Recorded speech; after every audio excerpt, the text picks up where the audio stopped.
Good evening. Welcome to our city council meeting tonight. I've asked Councilman Jeff Turk if he will offer invocation, and Councilwoman Colleen Granger, if she will lead us in the Pledge of Allegiance.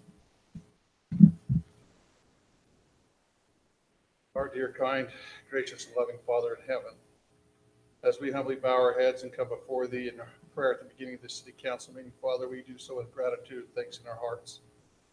Grateful for those many blessings and opportunities that Thou hast bestowed upon us, for this great land that we live in, and for this great community that we're able to be a part of. Father, we're grateful for those freedoms and those opportunities and quality of life that we are blessed with and that we enjoy.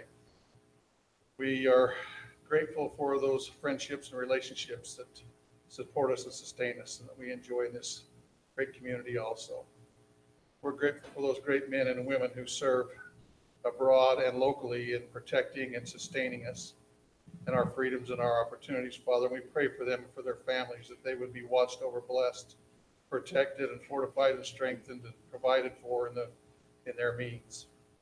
Father, we seek now for Thy guidance and direction to be with us as we deliberate and discuss and take actions on matters concerning our city and our community and its future growth and development and quality of life.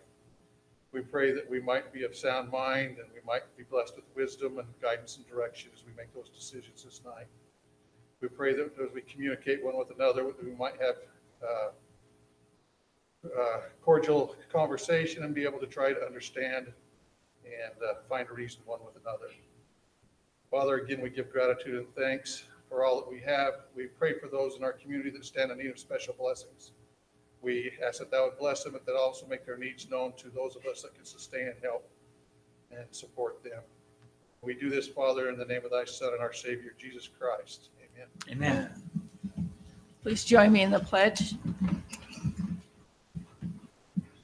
I pledge allegiance to the flag of the United States of America and to the republic for which it stands, one nation, under God, indivisible, with liberty and justice for all.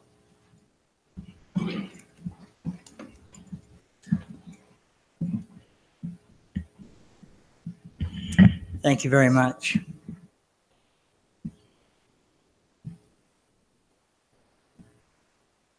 My computer went off, so I'm getting it back. Okay, item 1, approval of the agenda.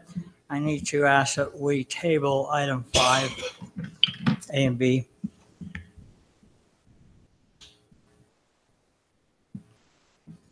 That being said, Mayor, I'll make a motion that we approve the agenda as outlined, removing item 5A and B, tabling it for our next meeting. Also, Councilman Belliston, did you want to, on our final plat commitment, to have some discussion prior to, as part of our consent agenda? Yep. I guess we can leave it where it is. So I'll make the motion we approve the agenda as outlined with 5A and B being removed. Second. Motion and a second. Turek, aye. Belliston, aye. Ranger, aye. Clef, aye. Ward, aye. Thank you. Announcements, anything to announce?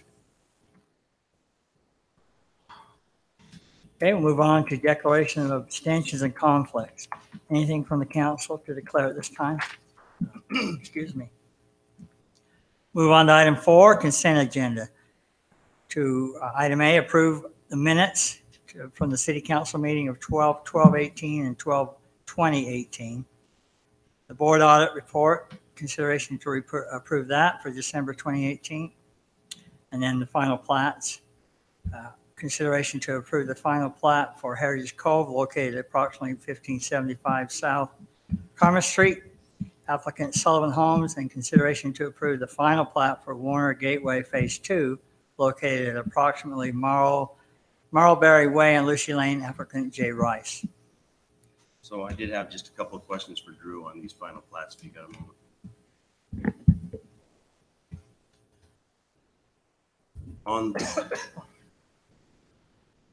On Heritage Cove and Heritage Place, the detention basin, that's sized for both?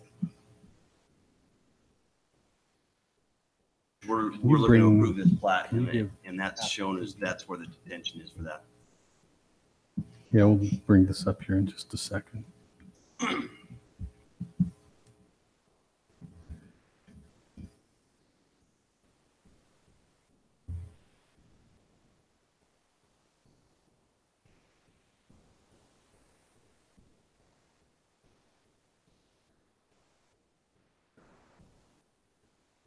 So yeah, this particular detention parcel, because it is part of the next one, so I'm gonna invite Bush and Gudgel to come up.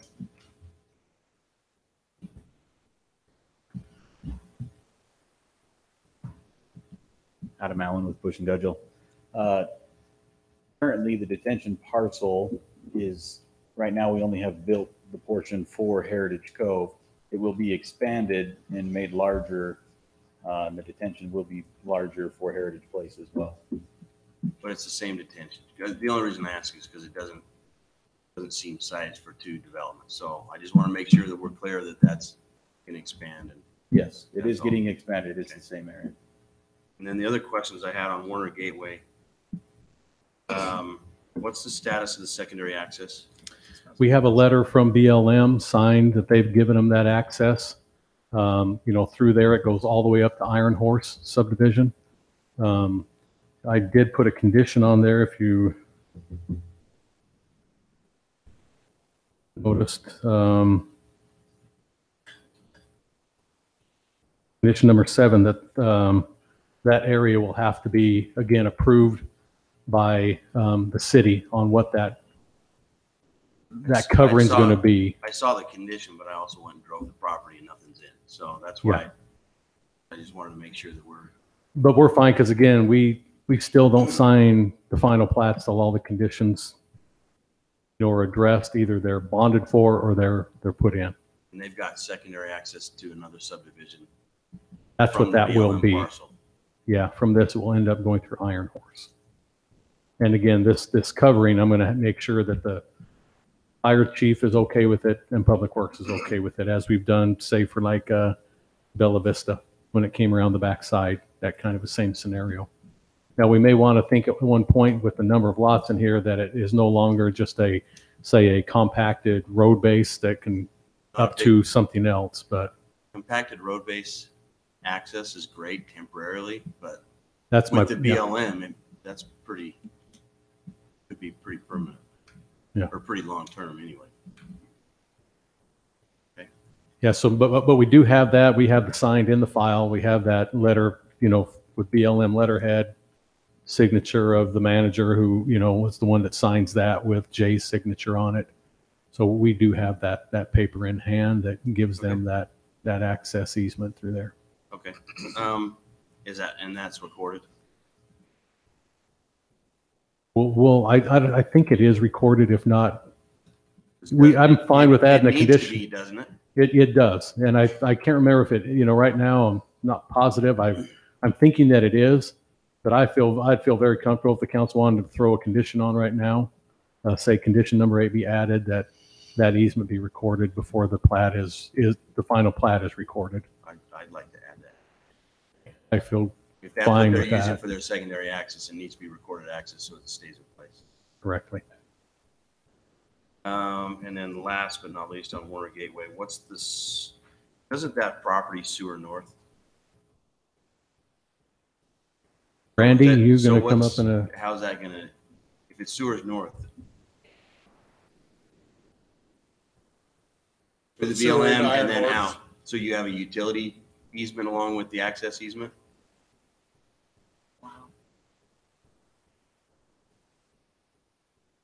long as we got recorded utility and access easement, I'm fine. Okay. So do we need to spell that out at this point? Because we don't necessarily have to have the utilities as a condition at this point. probably not, especially I don't think with this phase, but it's subsequent ones, but absolutely. Well, where this is final plat, where would you do it then? Well, it's If not here. There's 3 more phases. Oh, with the other phase. That head northward. Yeah, there is a break in that parcel. Well, with that, I'll actually go ahead and make the motion that we approve the consent agenda with the addition of a condition on Warner Gateway that the easement and the utility access is recorded against the from the BLM. Yeah, before this plat's recorded, I'd be fine holding off on the utilities, but I don't want to get it lost. Yeah, I want the easement recorded in place. Second. I have a motion and a second to approve the consent agenda. Turek, aye. Ellington, aye. Granger, aye. Clef eye. Ward eye. All right, that is approved. Item 6, preliminary plat. Consideration to approve the preliminary plat for Crimson Fields located approximately south of Treasure Valley Road and east of Medallion Drive, applicant Development Solutions Group. Thank you, Mayor. As stated, the applicant is requesting approval of this preliminary plat. The plat is proposing 100 lots, and the area of coverage is 31.31 acres. The zoning at this particular location is the single-family residential 8,000 square foot minimum, or referred to as the R18 zoning district. The surrounding zoning to this particular preliminary plat is the RA1, which is residential agricultural 1 acre minimum, and that's with the bonus density credits to the west, which is the Treasure Valley development. Also, there is R16 and R3 to the north, and then lastly, agricultural 20 acre to the east and south. The preliminary plat request is in follow-up to the recently approved R18 zoning at this particular spot. The proposed subdivision does conform to the approved zoning. The request meets the subdivision requirements and other ordinances that the city has at this location. Staff's reviewed the request and recommended approval with conditions to the Planning Commission. The Planning Commission held a public hearing in their review of the request on December 5th, of 2018. The Planning Commission unanimously recommended approval of the preliminary plat for Crimson Field subdivision onto you, the City Council. That's, of course, in conjunction with the findings and subject to the conditions, and they're the standard 11 for preliminary plats on there. So I'll be glad to answer any questions that the council has on Crimson Fields. 2-pager, so this is the north half, and then you can scroll and see the bottom half. Now, this is going to be on the south side of Treasure Valley Road, and then this is going to be the continuation of 4200 South, heading towards Washington Fields Road, which is what we're trying to get a connection to, and this is a good movement that direction. Remind me, Drew, it seems like when we were in the zone change on this, there was some discussion about possibly that road, that connection being completed and being worked out between those landowners as part of this. Have you heard any more? Not seeing it, obviously, at the end of the plat here. I'm just wondering if there's anything to add to it. Maybe. Not that I'm aware of, and I don't know Okay. if Public Works is, and I don't think Mike's probably in a position, or, tonight to Okay. talk I just about was that. wondering if- You probably, if you would like to, I'd suggest I we just bring know up the that was applicant. some of the discussion when we were going through the zone change process that kind of came back that said, hey, we've talked with landowners and they've kind of been agreed to this and we're going to work something out. Yeah, they own most of the, 4200 South Correct, the alignment. 42, well, Yeah. the connection that we've tied into the Dan hoops. If remember, we were Oh, just that little short piece of tie into Washington Fields Road into that hoops project. And there was some of that discussion that said, hey, we've worked something out. And right. I kind of was hoping maybe to see something tonight that would tie on in and be completed. yeah, this is kind of that area right here. I'll just.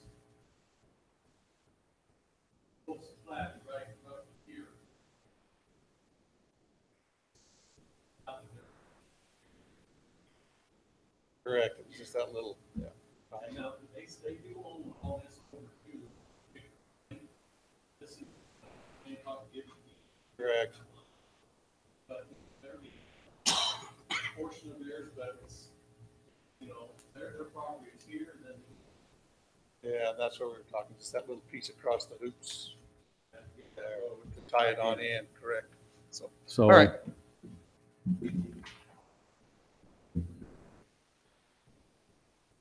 Any other questions I can help you with?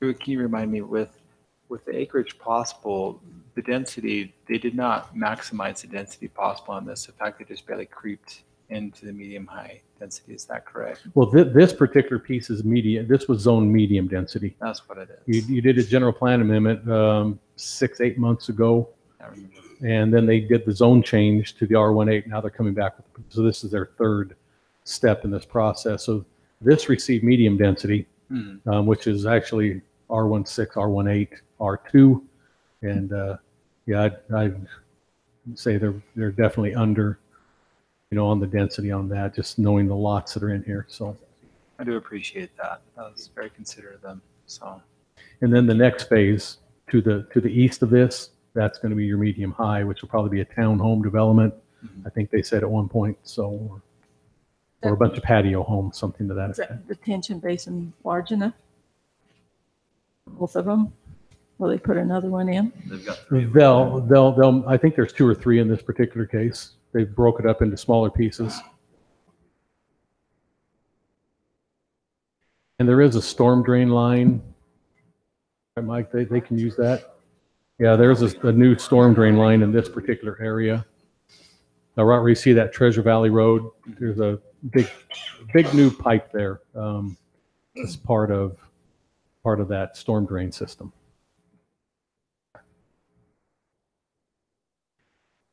In your introduction, you mentioned this is 2 pages. I'm looking at the 3rd page here. Well, there might. It's just road profile. Yeah, it's just showing. I was just showing you the layout on the Well, plats. I realize that. I'm just trying to direct you to where I'm looking, where my question. Is this setting them page up. right here? Yes, Okay. thank you. So in the upper portion there, the A sections A through D, I believe it is, E. Can you walk me through what I'm seeing there? I'm going to invite Okay. the engineer to come up and explain all that Okay. and these profiles for you and why they're there. So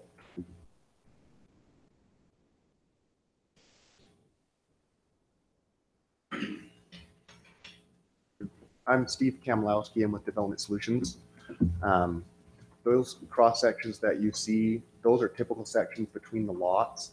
So that section A would be showing between the side yards of each lot and the rears of each lot.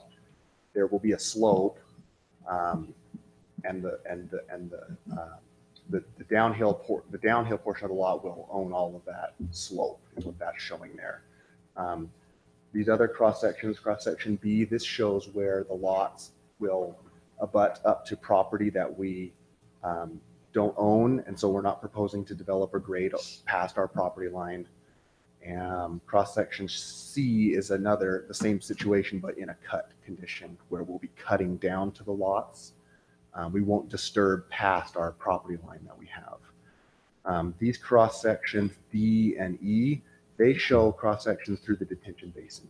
So for example, cross section E, you can see there's some street curb there on the left, and it comes to go out to the right of way line, and then we'll slope down into a detention basin area. Those are what those cross sections show.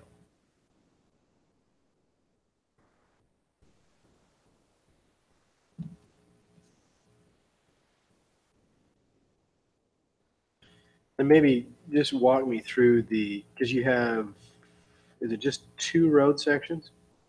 Or is it just one and the second? We The have- second is, Yes, we have 50-foot roads planned for our subdivision. On one of the roads on the very south of our subdivision, it'll be built as a half road. Our property line will split that road, and then further down we have our 60-foot road, which is Treasure Valley Road. It's already partially built, so we're just proposing to extend and build the remaining half of that road. And then the 66-foot road is 4200 South, and we're proposing to build the full width of the roadway through our project. so let's start with the first road section there. It's 42 and a half feet wide, and then it has the section where up to the property line with the looks like a culvert on the side there. Can you show me in the property where that's located? Which cross section are you referring to? It is section. Oh, 50-foot half road. Is that, Yeah. Is that what it says? Yep. Yeah. Let me see if I can scroll up here.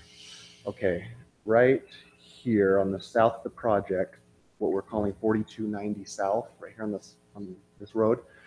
Our property line is essentially the center line of the road. It's actually a little bit north of there. So we're going to build a minimum of 25 feet of asphalt, and then we will have any grading all contained within our property line for that road. So that half road just shows a typical section through that road. And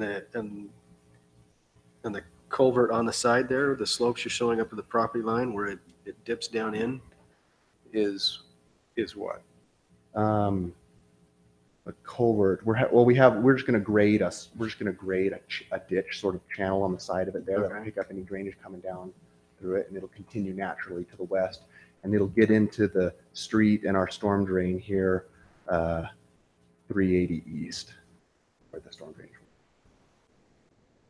And that's the half road. How long does the half road stay half road? Person in the south. You'll just be using. Cardiff Wells property will then build the other. Yeah.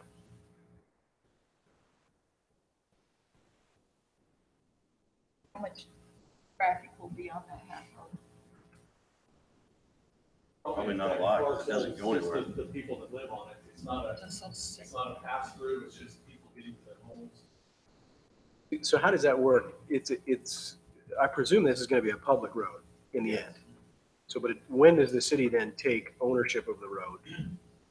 Take over half ownership. We Take do, over the ownership once of it's that dedicated portion. That's why they have to finish all the way to the property line as minimum, because they dedicate that land to it, we take it over at that point. Mike, we have a different, it's different, because it seems to be that 1 year warranty. Does that last enough on a half road like that? Give you an example, here's Treasure Valley Road as it is right now, it's the same scenario. They built half of a road, you can see the curb and gutter by those cars. They're picking up the other half, and we'll dedicate that to us for the rest of Treasure Valley Road. Then the Cardiff Wells folks, whoever they develop or sell or do it themselves, they'll build that south half. And the culvert on there, is that on the north side or the south side? It's on the south side. It's on the south side of the road. It's So it will be replaced by the road. the road when it comes through. So it's just it's a gutter, it's acting as the gutter until it gets put in The temporary. water's not running onto.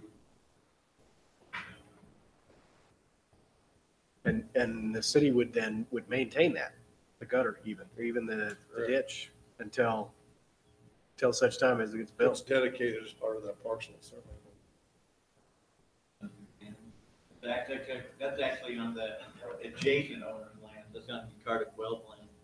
Well, the property line on this drawing shows it all on their property, that like they're including that in their property. The temporary ditch is all on our property. Yeah. Yeah, Within the road right of way that we're dedicated. right. And all the roads are public roads through there. On that road that's coming across on the top end of the development there, on Treasure Valley Road coming into, it's not Steeplechase, it goes Treasure Valley Steeplechase and can't remember what it is. Is it Freedom? No, that's going up towards the right. That's the other one towards the left, toward the existing development that's there. Do we have any need for when this develops out for maybe like a stop sign or anything in that area, or what would be the trigger to make that go into place? They're already in place. That one's in place already. So there's, because one of the things that I got hit up very heavily on this was the concept of the traffic and the speed and everything going through there because of development outside of this. Just making sure we've done everything we can to try to keep, we've done everything. That's the one. Right now, there's a stop sign. As it goes into this development, will there be No, one? it's actually right here. Okay. This is because it is the collector, Yes. so there's stop signs here. Okay. People going both. All right. Thank you. Stop signs and working down, see down.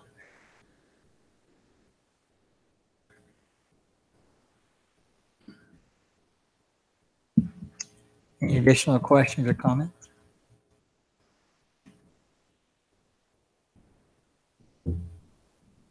Thank you.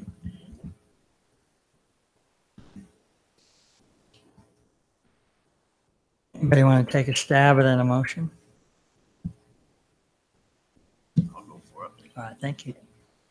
Make a motion that we approve the preliminary plat for Crimson Fields located approximately south of Treasure Valley Road and east of Medallion Drive. I'll second. I have a motion and a second. Ward eye. Clef eye. Fraser, aye. Bellis and I. Eric, aye. Thank you. That is approved. Move on to item 7, public hearings. Item A, public hearing for consideration to approve zone change request Z-18-16. A request from RA1 residential agricultural 1 acre lots to R112 residential single family 12,000 square foot lots minimum located approximately Washington Fields Road and Harmon Lane. Applicant Stephen Simister. Thank you, Mayor. As stated, applicants requesting the zone change of approximately 8.93 acres. The request is from the RA1 zoning designation to the proposed single-family residential 12,000 square foot minimum, or the R112 zoning designation. The R112 request is for the purpose of developing the parcel into a future residential development. The general plan land use designation for this location is the low-density residential. That low-density residential carries the 3 to 4.5 dwelling unit per acre density ratios and allows for zoning districts of R110 or the R112. The surrounding zoning to the parcel is A20 and RA half to the north. And then there's RA half to the east and west, RA1 and R115 to the south.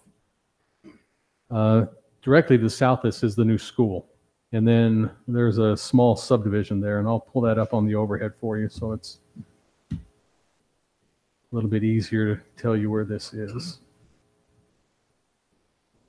So there you can see the school, and then it's just that property, that rectangle on the top, and then it runs down the canal. That's what that little red piece when you saw in your exhibit shooting down is actually still left over. I think the Harmon family originally owned all this, and they broke off the school part and sold that to the school district, and then created the 5 lots because the school didn't want to be out on the Fields Road, which was a very smart move. So that canal easement, they're not trying to use that as a secondary access or? that won't happen. Yeah. I'm kind of confused as to why it's part of the zone change. Well, it's because they own it, and this taking it all under one instead of leaving a sliver of something out there. I'm kind of glad that they're doing that, just so it's going to take it and not leave, an odd thing left over there. So, continuing on, staff reviewed the request, finds it conforms to the general plan and the zoning ordinance. The Planning Commission held a public hearing and reviewed the request at their December 5th, 2018 meeting. The Planning Commission unanimously recommended approval of Z-18-16 for the zone change request from RA1 to the proposed single-family residential 12,000 square foot R112 zoning district designation onto you, the City Council. And I'll be glad to answer any questions you might have on this proposed zone change.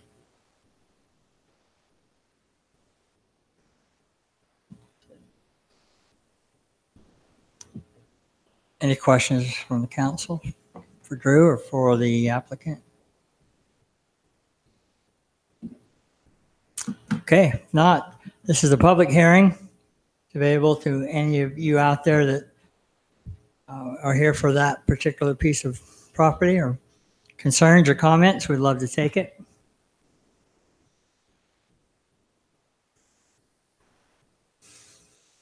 I'll give you come on up. Please state your name. My name is Ida Jorgensen, and my question isn't so much on this piece of property, but our next part of business will be into the annual council business. And I wrote each one of you an email, and I was talking about the Sullivan property there at 2000 South and Washington Fields Road.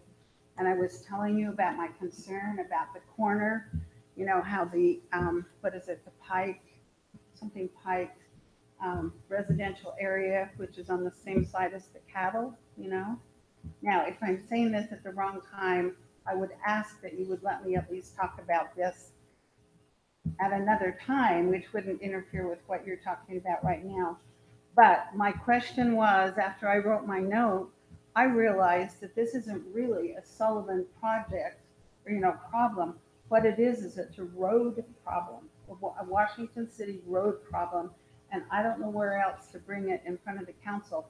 But in the last 2 meetings, the people from this Pike residential area have been saying we can't, with the roads the way they are, and if the Sullivan project is put into, is built there, that they can't get in and out of their property. And so they were requesting that turning lanes would be put in. Are you familiar with this? Okay, so how do I request? I think it goes to the highway or the roads, the city roads, or the traffic pattern. How do they make a request when pretty much the Sullivan project is finished and dead and, but how can they make a request for the city to give a turning lane there so they can get in and out of their property? That's my question. Who does it go to? When does it come before you all? And how do they present it? Because they're not going to be able to get in and out on those 2 lanes. I remember I said the stoplight here at 2000 and Washington Hills Road is only 4 car lengths from that one exit in. Then you go down just on this side of the cattle pen, and it will be straight across from the Sullivan entrance. And that's where their other exit is. And they cannot, with the traffic that's being generated there, they can't get out and they can't get in. So how and who is the one that you present the request to get that turning lane put in? And there also needs to be a turning lane into the Sullivan property, off from 2000 and off from Washington Hills Road. How do we get that request in? Because the Sullivan project is already locked up. You want to take that? Yeah, well, expansion of our roadways is done by warrants through the Public Works Department. Okay, So it as goes to traffic the hits Public certain Works warrants, Department? it does go through the Public Works Department, yes, ma'am. Okay, how do these poor people that come here and presented this problem to you all twice, at least 3 times? I didn't understand it until I was just sitting here and I thought, wait a minute, this is Public Works problem, this isn't Sullivan. You may say it's not city, but how were they going? Every roadway has various stages of either maintenance or improvement, and the Public Works Department does that through traffic studies and through traffic warrants. Okay, Those but it cables that they seems put to out me- on the road, where they track, car counts and whatnot, Right. that's what lets them know when they need to improve Okay, roads. but this problem isn't car counts. This problem is I- access to the housing development. They've already told you, I'm repeating myself and I'm so sorry. They've already told you they cannot even now get across that road, from their residential area onto 2000 South. So where do we go from here? How do we have to wait till somebody gets killed? What do they have to do to say, we need this turning lane in here? And every single one of you, if you drive down there, you will see how critical it is. But I'm saying, what access do they have? I don't mean to take that time in your meeting, but Well- how do they access to get that turning lane? Because before that development's put in, before any more traffic's on 2000 South or Washington Fields Road, there's got to be an answer. It can't be 10 years from now. It Well, can't be after somebody gets killed.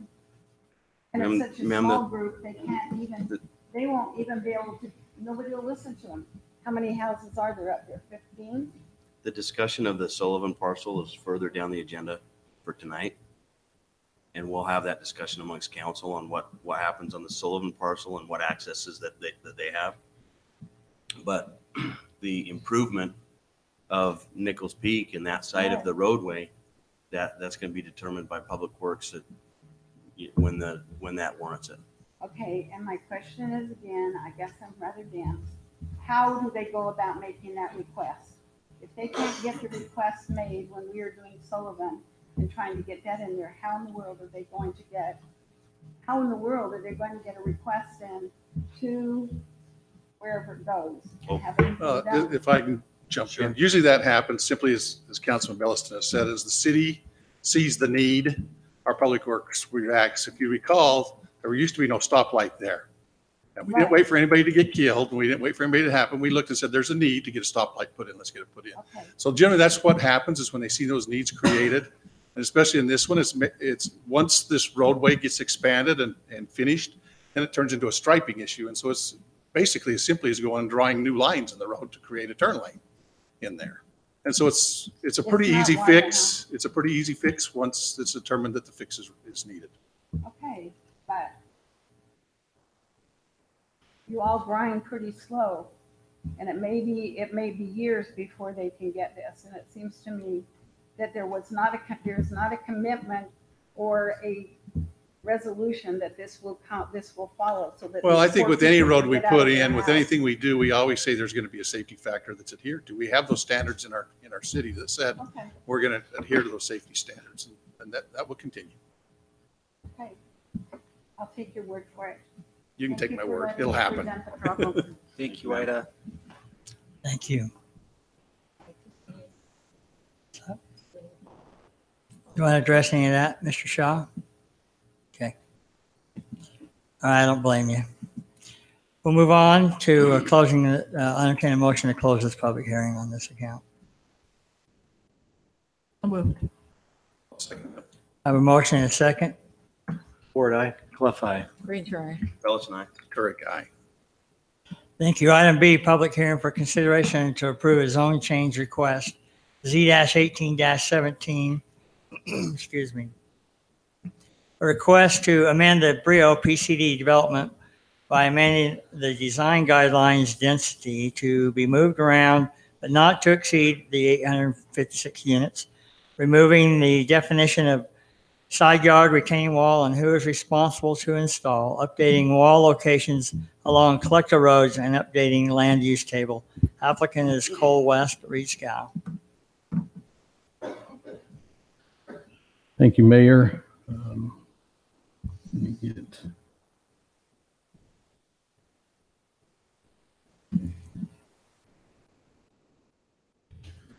Okay, the applicant, as stated, is requesting to amend portions of the Brio PCD. And I do apologize, the maps I thought were already here, and as I went through, the ones that talked about in my report that I'll get to, we'll show you here in a minute. But basically, they are proposing to make corrections to the cover sheet, the narrative, the conceptual site plan, the conceptual open space plan map, the circulation plan map, and then portions of the design guidelines, and finally the phasing plan map.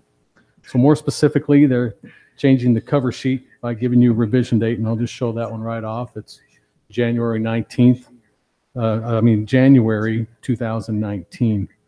So Also, go ahead. Just real quick, we're not taking any action on this for 2 weeks, correct? Correct. This is, you'll hold your public hearing, and then you'll decide on this 2 weeks from tonight. Then moving on, a brief narrative describing the changes in the PCD, and that's here's basically your brief narrative of the things that are taking place that they're seeking, and we'll get into those a little bit more. It looks simple right here, but there's a lot that's involved in that page there. Changes in section 2, and that's basically all the maps. So Tara, if we could go to Elmo. This also changes, it's not on here, this also changes declarant rights. That's part of the language in the, we'll get to that.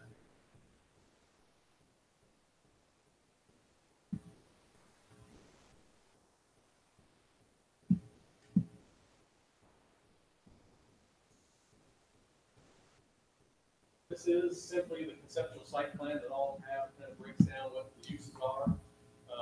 These kind of red clouds going around are where the changes are making, what they're saying on these maps.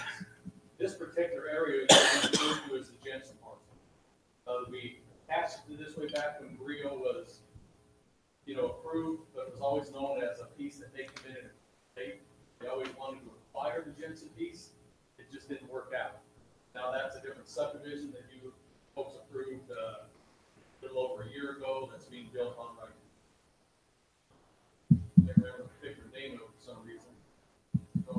That's, we're taking that off of their paperwork. This is not the. We also just kind of updated their legend box here, talking about just the land use types, zones that would be reflective. We use as a city, the acres involved, the units in that area and dwelling units. Is there an exhibit of the existing? The cross-reference?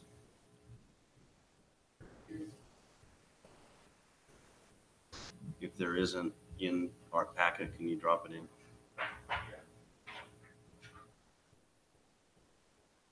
Well,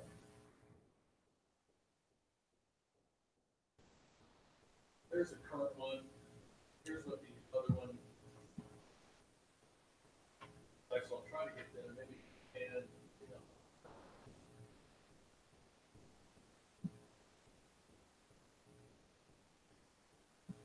You can see the acres there, the units have changed a little bit, and the densities. If you can photocopy it, scan it, whatever, and drop it in, that'd be great. Yeah, we'll get, again, the overall count is, we'll go and make sure it's still 856. Pass that on.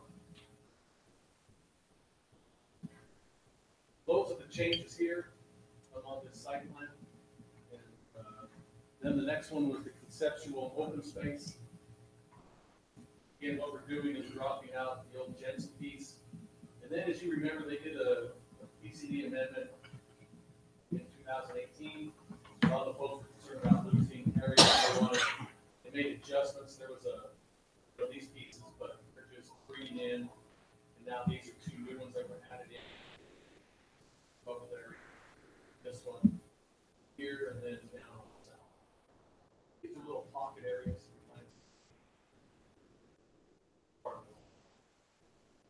So we don't have any of those. I know, that's why I apologize. I thought they were in there for you. Check, I pulled up the wrong page. Hey, Drew, remind me, it seems like now, wasn't this because this was at one time kind of more of a one big open space and they've just broken them up into these smaller parcels? This area here has always been the big open space. That's the one that has the trail that goes down into the, you know, gorge. The gorge down there. And they went through and just were more specific, especially as parts are built out now. And So down on that bottom end, that's that commercial parcel. Are they now changing, making it residential? That's what that shows. Still, That's their commercial Yeah, piece. that's this particular road, I may have to come up and address that because there's a cul-de-sac that is right now, and then we've approved them to be built. But it doesn't- This was. There's no access from the residential all the way up. That's the way it sits right now. That last time. Remember, we had that discussion about getting access to go through. No, they're putting open space We'll have the engineer come up. Here's what the site plan supposed to be, so I'm not sure. Why, that's way back in, I think, the original days, and now they didn't fix that. Okay. Moving on to the circulation plan. Again, taking out the Jensen piece there, you see bubble. And then what they're doing is just updating roads that changed over time, that were part of amendments, but weren't actually put in here. That we changed, like, the way that the particular subdivision ended up being built out. You know, instead of a road going this way, went this way, they're just cleaning up. So house cleaning through there on this, but the big portion was just taking, you know, the Jensen piece off, and also this trail, which is the blue line. You know, part of this, the proposed city master trail plan. Went up through and have it now changed because they did add this at you know, last year on that PCD amendment, but they added to make sure the trail went around that side. I'll be honest, there's enough going on with this application right now that I don't even want to have a public hearing on it, personally. Because the public hasn't had a chance to see it. We haven't had a chance to see it. Well, there was a public hearing with the planning commission. And then down here, basically changing the box on the lots and units, etc. So again, all the maps they're not changing any movement, they're updating things from past that have not been on. That's all.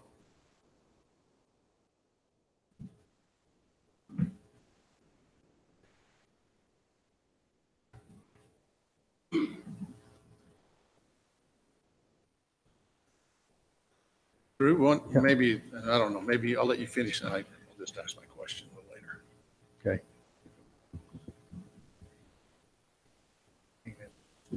All right. So I'm going to invite Scott Duffin up on the changes in section 3. We went through section 2, the map adjustments. I'm going to invite Scott to come up now. You got an exhibit dropped in that was brought into us this morning on the text design guideline part. You'll see it. It has that Rio look on it. Let me get back to.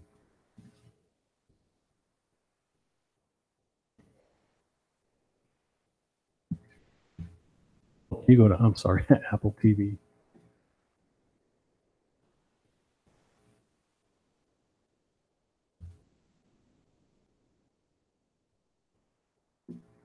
I guess I'll just finish up. The phasing map plan is also, they're just changing those around. That's at the back end of this. And so we'll get to that is when Scott's done on the back end of this particular exhibit you see. So Scott, why don't you come up?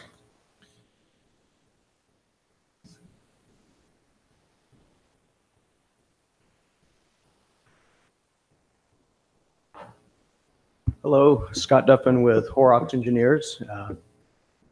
Be here tonight, I think. So this was presented at the Planning Commission, and what we're looking at here today, you notice it says post-hearing design guideline changes, yellow highlight at the very top there. So this is a comparison to what the Planning Commission saw about a month ago. I think it was the 5th of December. So the Planning Commission has seen this version. They saw this version, and then there were some comments that came out from the Planning Commission. And so we had to address those comments, and then we submitted that. So that's what we're looking at is there's a yellow.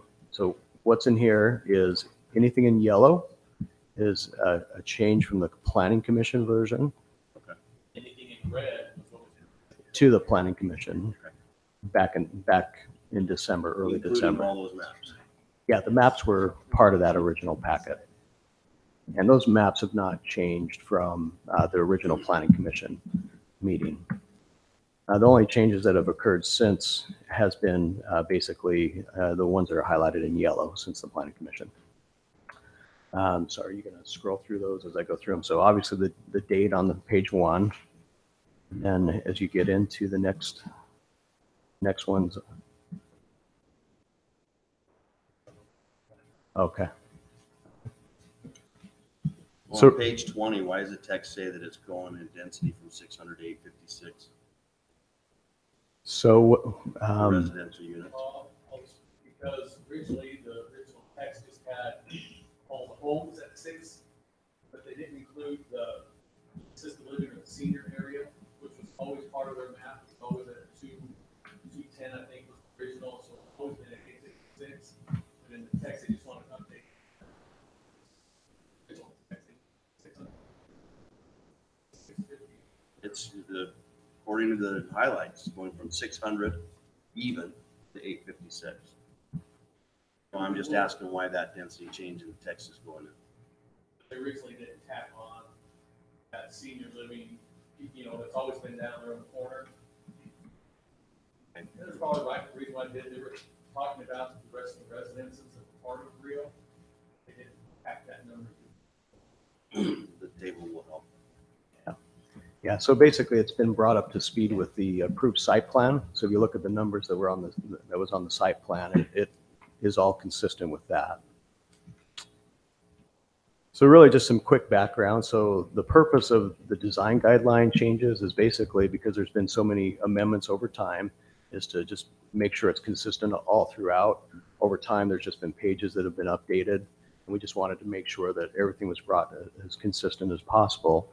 And then secondly, the attorney and the HOA have made some internal changes for their HOA. And so they wanted to make sure the design guidelines were updated to reflect currently what they have on their records. Can you explain what those are? Yeah, they're in here. I don't know, Rita, do you want to do a high level on the HOA changes or just walk through this? Yeah, I think as we walk through it. Okay. Now Reed may need to be beside me because he's the HOA president and he kind of directed the efforts. But we can kind of walk through these a little bit at a time here. So let's see. So just some consistency there on that page. Well, this one had 1.2 and there wasn't a 1.1. Right. That's the change, the first one. Then the 2.0 was now, which is again, adding yes. Okay, next page. Nothing on that. And then this is just changing the declarant from a specific name, JFH Brio LLC, to declarant. And that's just throughout the document. Wherever that appears, it just changes it to declarant. And then once again, just bringing the numbers up consistent with the latest site plan to 856. Is that in anticipation of the sale of the project? I agree with you. So It's not what it says. we're on the declarant. Yeah, he's talking about the declarant. We're not anticipating sale.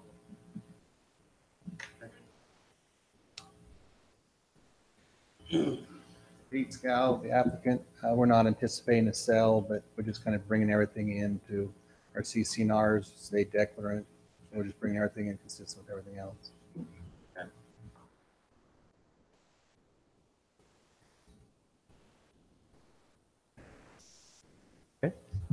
Next page. This is the one you asked about.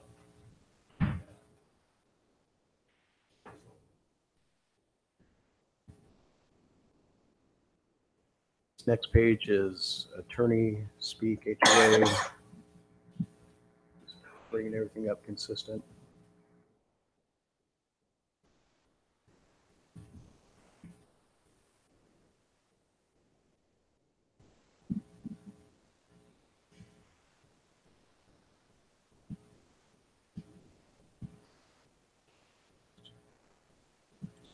And then the next paragraph down is once again the declarant adjustments.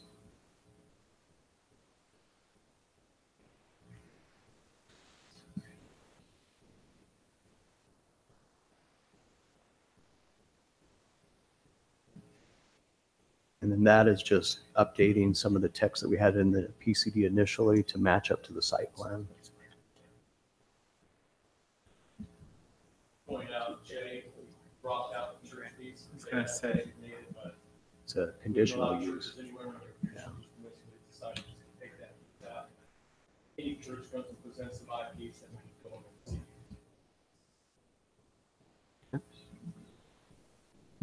And we're going Yeah. 66 pages to Yeah. go paragraph by paragraph. Yeah. So I think probably the bigger thing is that we just identify what's changed from the So planning in the beginning, commission. A lot was changing that from, J.A. Jack Fisher. Yeah, so We just big stuff was came about with walls.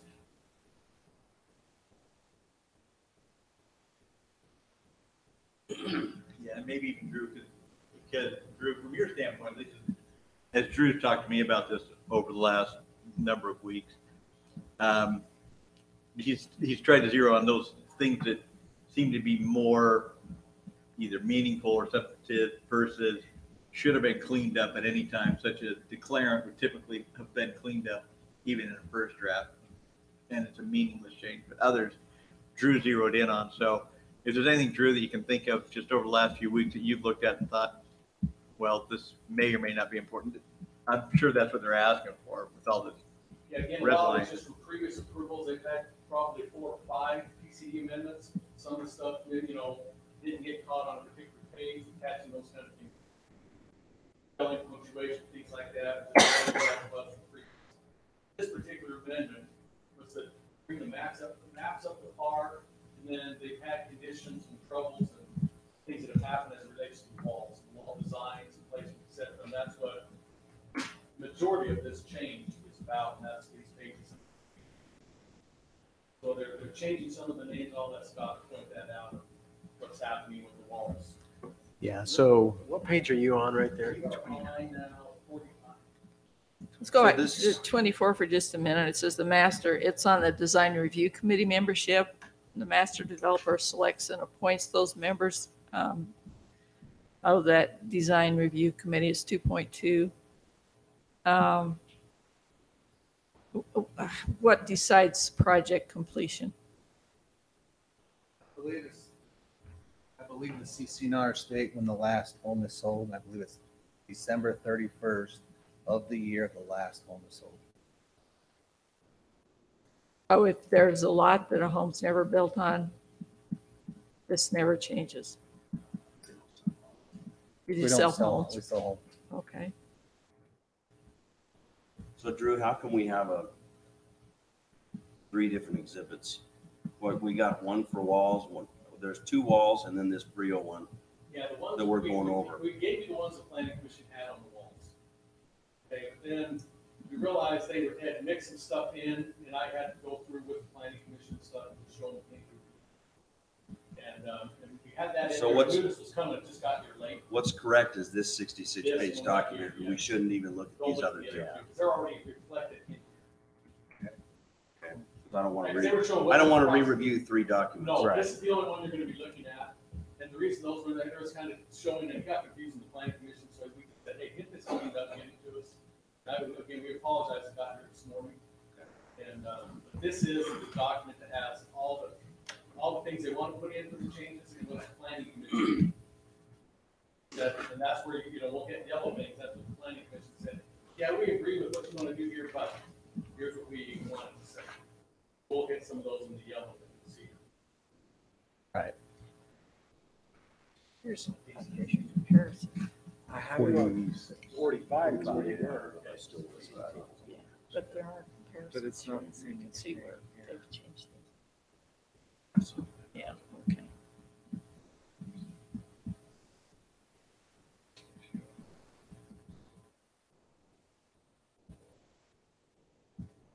So basically what we have is a table of the different types of walls that occur in the Brio development.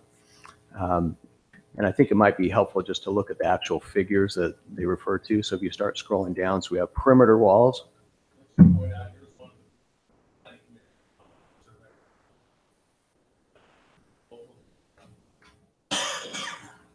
A perimeter wall is defined as what's circled in yellow right there.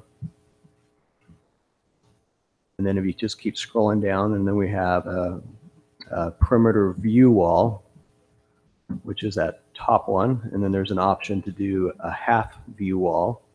So basically the 2 options for the view walls. And then if you keep going, there's a perimeter fence there.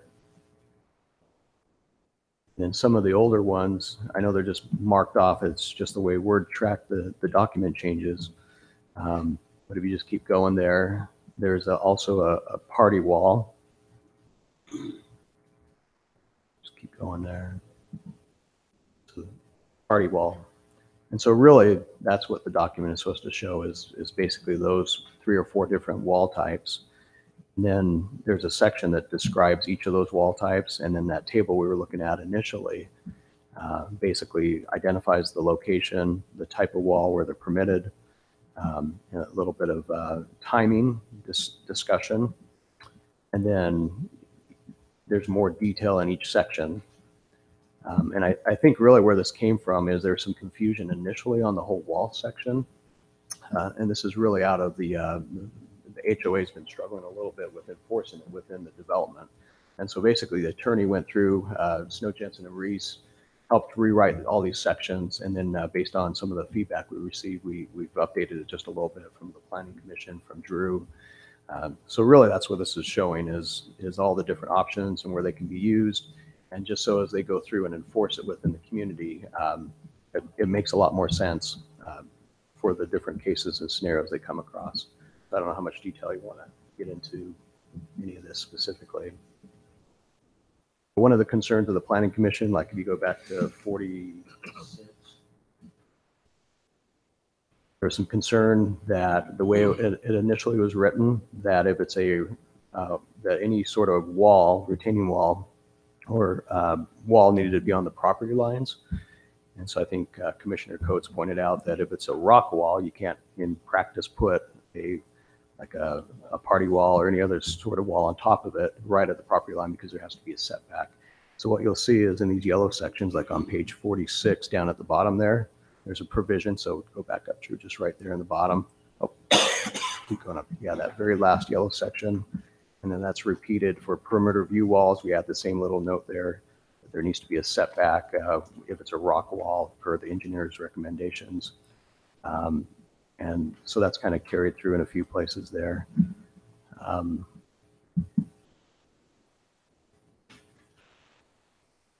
Couple little notes added in, like you on 47, Drew, if you want to go there.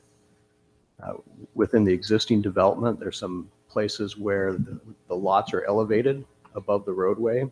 And so they just wanted to have the flexibility that they could do more of a view wall if the lot's elevated and looking over the road.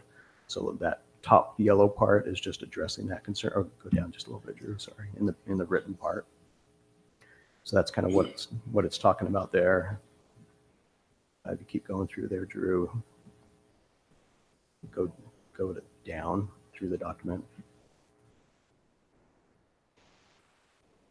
Let's see what page is that at.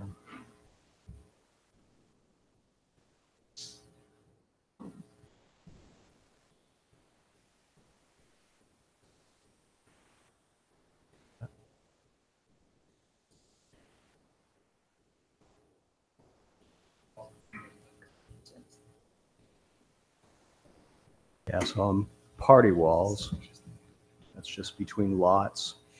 And then we added in a section on page 53. Look at that. Go down one more. So there's a wall by the guidelines. It says you can't exceed 8 feet in height. But there is one case within the development now that the geotechnical engineers recommended that we do a 10-foot rock wall. So we added this little provision in, and that's mostly for he thought it was a safer and a better approach to doing that wall. And so we just added that section in. As opposed to do a split. So this calls out that if it's So it'll be a terraced wall, correct. And in one case in Brio, there's an instance where the engineer recommended that we just do a single rock wall that's 10 feet high, somewhere in that neighborhood. That question there, Drew, where our city standard is 6 feet, why are we allowing 8 feet walls? In our city. Yeah. You know, it's. Yeah, these are retaining walls. And Okay, that's and we okay. do allow, we have retaining wall, it's, All this right. isn't a. This is not a standard party wall. Yeah, right. Okay. It's Correct. just up there, it said that when a certain height you had to put in, and the geotech came across this one particular case and says, and I know that's what it is, but everything I've worked out in all my engineering on this, it would be better to do a 10-foot than 2 5-foot. Typically, when you're going taller like that, it's for clearance, not because it's structurally better. Yeah. Right. Yeah, in So general. I'm just curious where the 10-foot wall is. Yeah, and that's down at 5B, so down by the fire station. And is this, Say that again? Down by the fire station in that area. and you mentioned that, well, I think it was actually Drew that mentioned, like on this page 52, that this was one of the ones you were having trouble with. Is that the wall we're talking about here? No, they were having issues with party walls between neighbors. For some reason, you want to explain what the certain.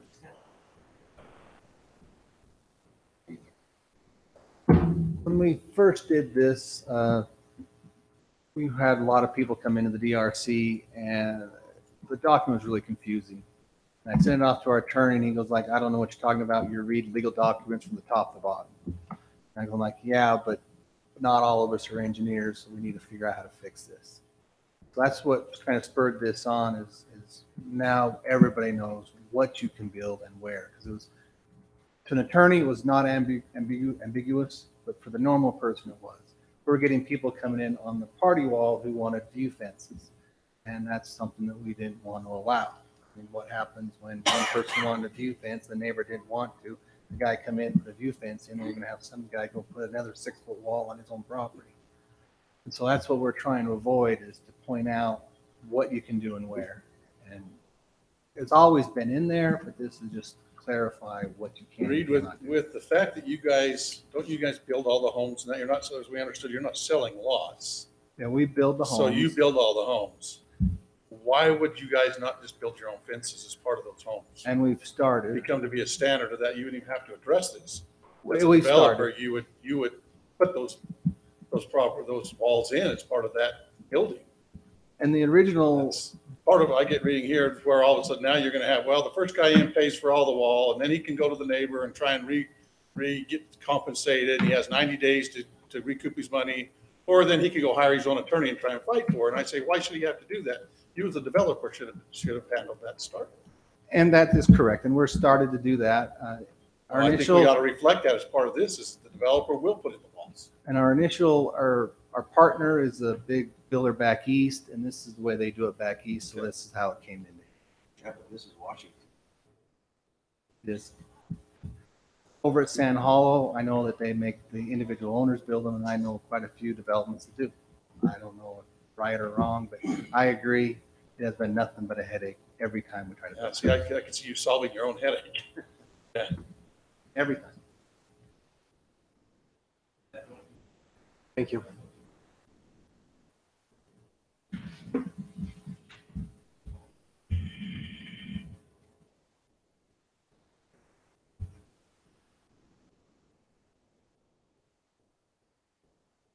Oh.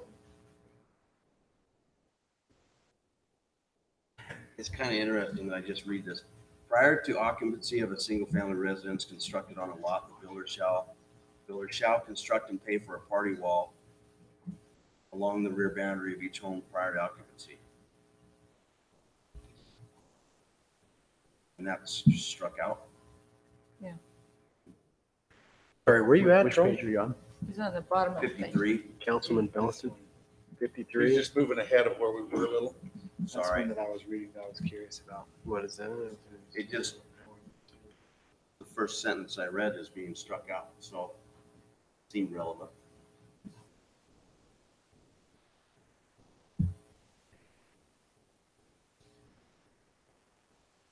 That the builder would put those walls in.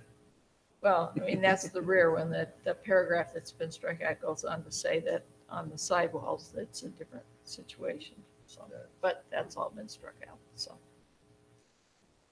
Interesting. Yeah, there's a different section here that talks about the return walls.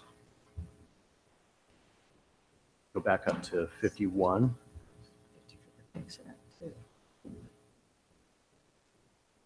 So that's where it gets in and talks about return walls. So even though it's struck out, it's put back in.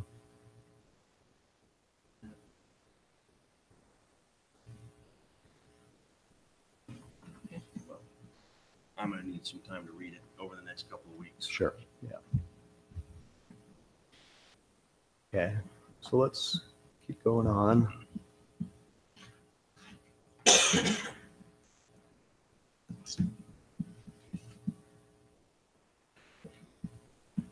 So once again on that, that's page what, Drew? 58, 56. So once again, it's just gives that provision for the rock wall exceeding 8 feet in height under the rock walls in public and private and common areas. Just to Yeah, make back to consistent. that one, you say that 10-foot wall is just against the fire station. That's just so you can build those lots out, right? Reed's been coordinating with the geotechnical engineer on that one. When it came out, as you know, when you build these, you got 4-foot walls, you put GeoGrid in at foot 2, and usually don't put it anywhere else. This wall, he wants it at every 2 feet the height of the wall, so it greatly increased the stability of the wall. And that was the logic behind it.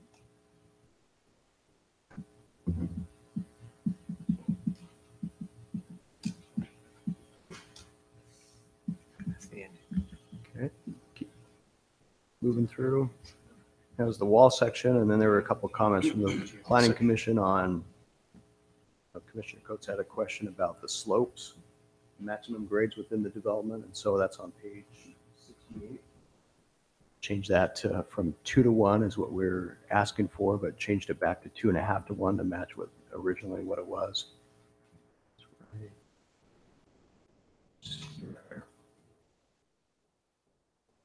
And I think there's just one other section in here, 72.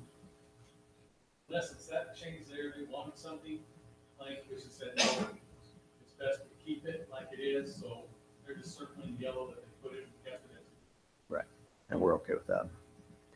And I think 72. So there's some questions from the staff on accessory buildings and setbacks. So that's what this section deals with. Page is that again? So 72.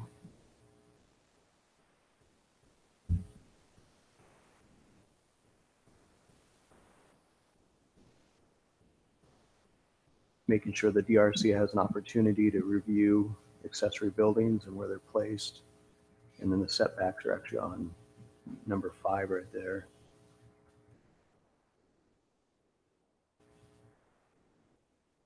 Bunch of different cases and scenarios in there, but that's where the setbacks are provided. I think the rest is pretty much it.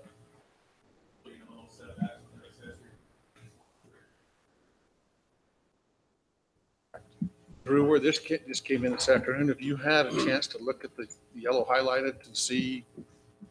Yeah. So you've gone through it, you had a chance to go through it. Yeah, all those, that's, talk about,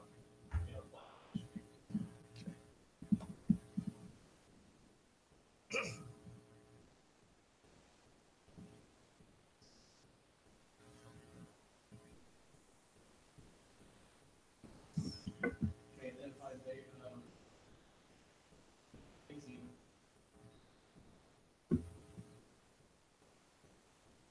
they're crossing this one.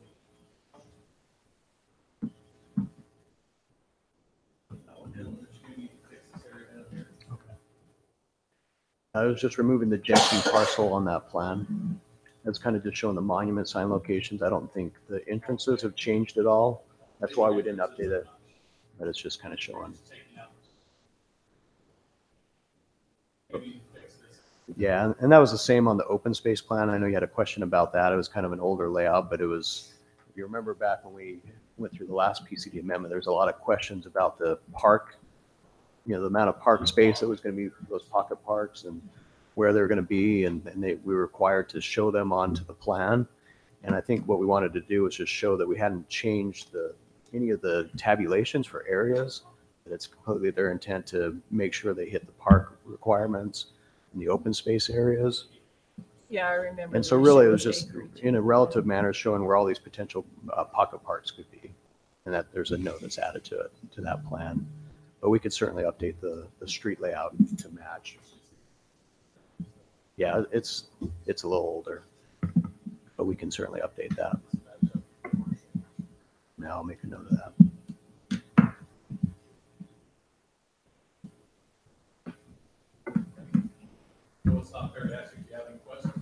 Have an overview. Got it, and have a chance just to digest that, you know, over the bit. And again, I will be more than glad to shoot you the maps, what they're proposing and the last approved ones of those same areas. And you can go through with that. There's just the 3 or 4 maps.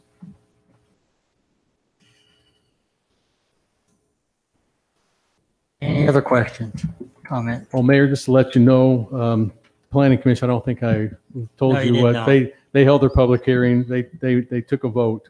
The Planning Commission unanimously recommended approval of Z-18-17 for the zone change request, amending portions of the Rio PCD project plan with those highlighted yellow areas were the ones that they put in there. So, Thank you, Drew. Okay, this is another public hearing. Any of you folks that are out there on this property and would like to comment, please come up and state your name. Hi, my name is Paul Garner. I couldn't hear everything that Drew was saying when he was standing over here, and maybe this already got answered by Mr. Belliston. But when you said it went from 600 to 863, and I think Drew said it was the senior living, but in the documents, I just barely scanned through them because they weren't on there barely before the meeting. And it said the senior living was only 133. So how did it go from 600 to 863 if that's the case? That's why I was asking for those tables, and I got a little research on it. Yeah, I just okay. want to go through it. So- There is another table in there that shows how they're moving those densities. Okay. That's my question. I just wanted to see what the deal and see It shows more acreage too. It goes from 2 something to 4 something Yeah. acreage for that. And so maybe there's an intent to put more in there. Okay. So I don't know. Yeah, I just couldn't understand how it was changing. And in the maps, we didn't have the maps. You guys didn't have the maps either. The other question I saw when I went through it, it looks to me like they're making it mandatory that the owners build and pay for the party walls. Is that correct? It's the way the document reads. No, but they didn't have to do it. But now they have to do it. No, you didn't. You didn't have to do it before. I promise you didn't. No, they're making it mandatory that every petty, like you said, it should be done by the builder. If they're going to do it like that, it should be done from the beginning, out of the price to the cost of the house. That's all my question. Thank you. Nice hat, by the way. So, I'm Jane Carney, and I have a home in Brio. Just pull the mic down. Just there we Thank go. you. Thank you. Yeah, I think I'm 5'6", but I Just guess keep I'm talking. not. It'll come to you. So I wanted to start actually by letting you know that Coal West has made a huge improvement in their attempts to communicate with the Brio residents. And I want to commend Reed, who has tried really hard to keep us up to date. And they held a meeting on this. But when I was at the Planning and Zoning Committee, I heard 2 things that I hadn't heard before. And maybe they're not in the document, and maybe you can help me. Because if they're not in the document, I don't need to waste your time. One of them was that homeowners would not be allowed to put for sale signs on the street in front of their property. Is that still in there? That is in the document. The document says they have to be in the windows of the. Yeah. So I'd like to address that. You know, if you drive along Brio Parkway, you can see that there's ample use of signage, and all of the vacant lots that are for sale have signs in front on a post. So Coal West understands how important this is, and I'm not sure that I think it's fair that they keep that right for themselves but take it away from the homeowners. That's one point. The second point to that is the National Association of Realtors estimates that when a house is sold by an owner, more than 1 in 5 of the houses are sold because a buyer drove by and saw the for sale sign. Now, you can argue that if it's in the window, they can see them, but you don't want a bunch of 70-year-old people driving along a street like that. You need a sign right in front. So more than 1 in 5 of the houses that are FSBOs, 22%, are sold because a buyer saw the for sale sign. When it's sold by a realtor, more than 1 in 15 are sold because somebody saw a for sale sign. So I think they're important, and I think if it's in there, it shouldn't be in there. Do your statistics discriminate between a for sale sign that's in a window and one that's in the yard? You know, honestly, I don't know, but when I read it, I thought they were talking about one that was right at the curb, but honestly, yeah, because they seem I to be could be wrong. comparing between what a realtor does and what the individual can do, and putting their own for sale sign in. But I didn't hear anything about where that sign could be, which is your issue. You're right. Thinking that's You're better out in the correct. yard. You're Okay. correct. I don't actually know, but I can find out. Okay, That's all I had to say. thank you. Thank you.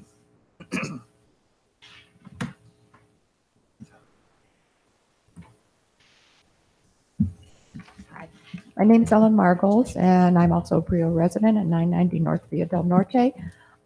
We were one of the very first to buy a lot and one of the first half dozen to move into Brio. And at that time, we were specifically told, this is about the walls, that the rear walls were the responsibility of the builders.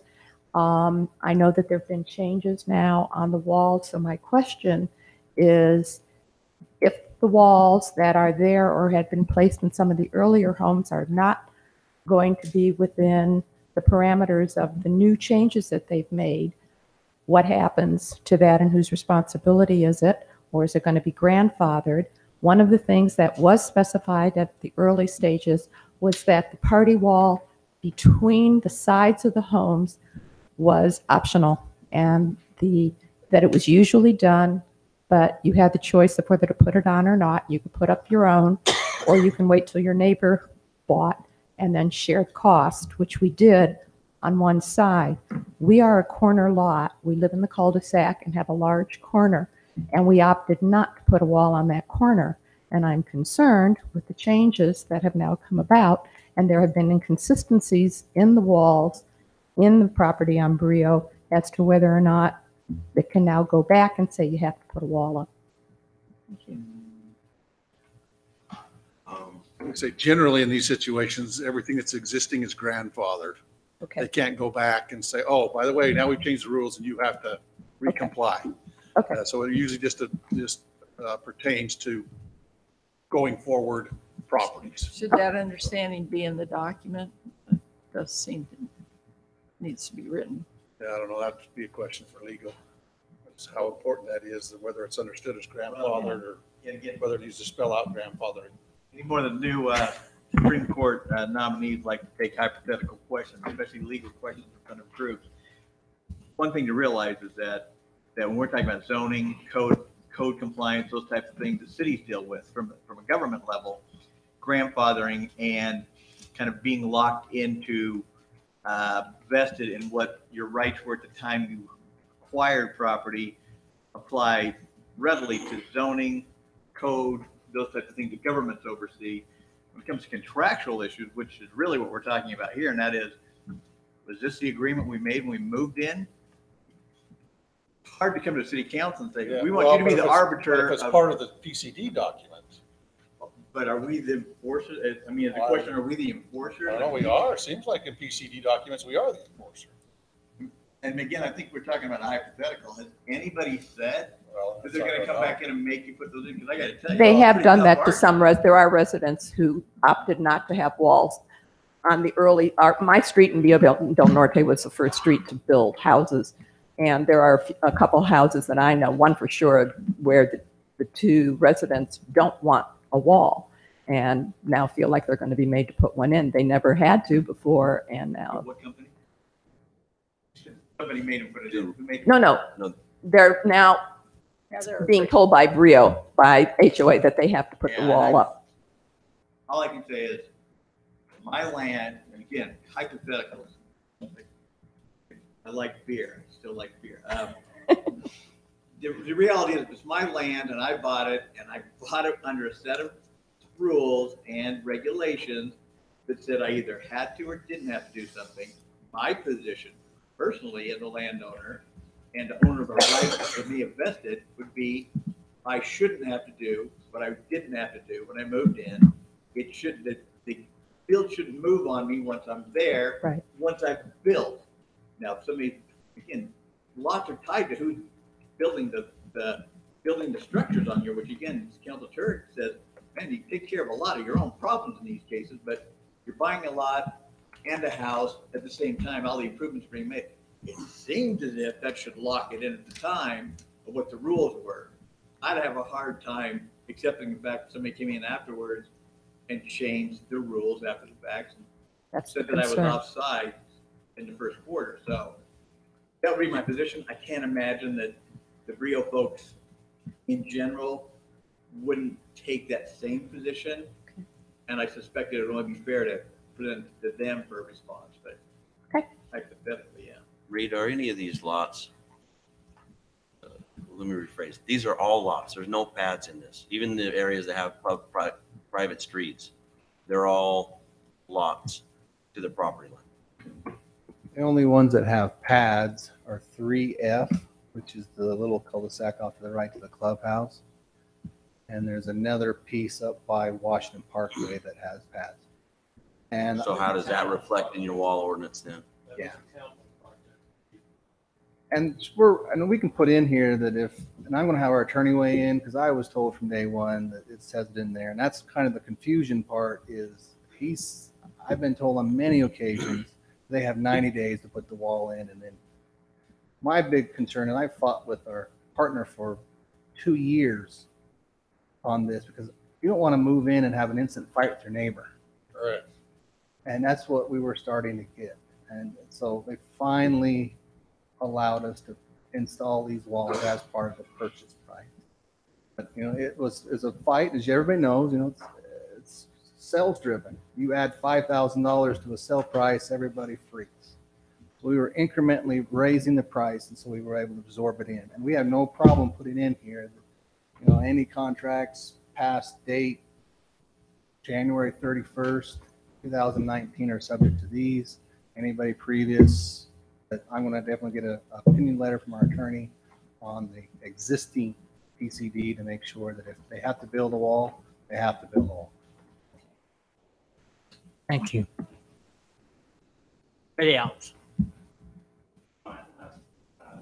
Answer. You're either paying for it at the beginning when you're buying it, or you're paying for it later. It's the same difference. Why not get it done at the first? It doesn't matter on the price. It's going to have to be paid for one way or another. Or the other. Anybody else? I'll give you 20 seconds.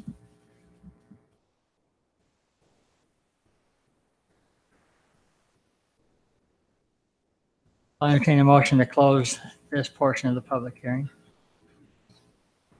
So moved. Second. Motion and a second. Turek, aye. Ellis, aye. Granger, aye. Clef eye. Ward, aye. Thank you. Item C, public hearing for consideration to approve zone change request Z-1818, a request from R115 residential single-family 15,000 square foot lots to RA1 residential agriculture 1 acre lots with bonus density program located approximately Royal Drive and Galilee Way. Applicant Doug Dennett. Thank you, Mayor. Stated the request, approximately 3.664 acres, again, from the R115 to the RA1. Now, the council's probably aware of this. This is the one that came in for the final plat. They were off by some of them, you know, 20 feet or whatever, and some of them were down a bit. And so the council asked them to go back, rezone it to include it for bonus density. That's why it's here tonight. Those lots will stay the same, you know, that was presented in their final plat. This just allows them to come in through that bonus density and have that variation of lots. There was concerns about people living in the R115 right next to them, but again, all those lots were 14,900 and change. You know, they're right there in that frame. So that's what's before you tonight, is this request from the R115 to the R. Sounds like it shouldn't be a problem. It's going up, right? 1 acre lots, but it's again Really? part of the bonus density. It's a little confusing, but those familiar with the bonus density, and I don't know if you two council members have been privy to bonus density yet, but you'll Slightly, but nothing like this. and that's a whole learning experience, and it's a good one. It's a process we have and an opportunity for people, especially down in the fields, to take advantage of this, and the city gets some benefits out of it. So, so with that, staff reviewed the request, found that it fits within the general plan, the zoning ordinance.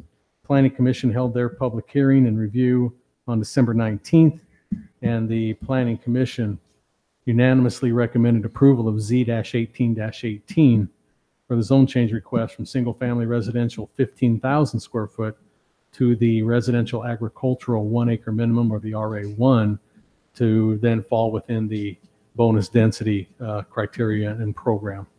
And I'll glad to answer any questions that the council members might have on this request. It's the area that, of course, it's shaded and highlighted there, though. That's the area that had the R115 zoning. Right.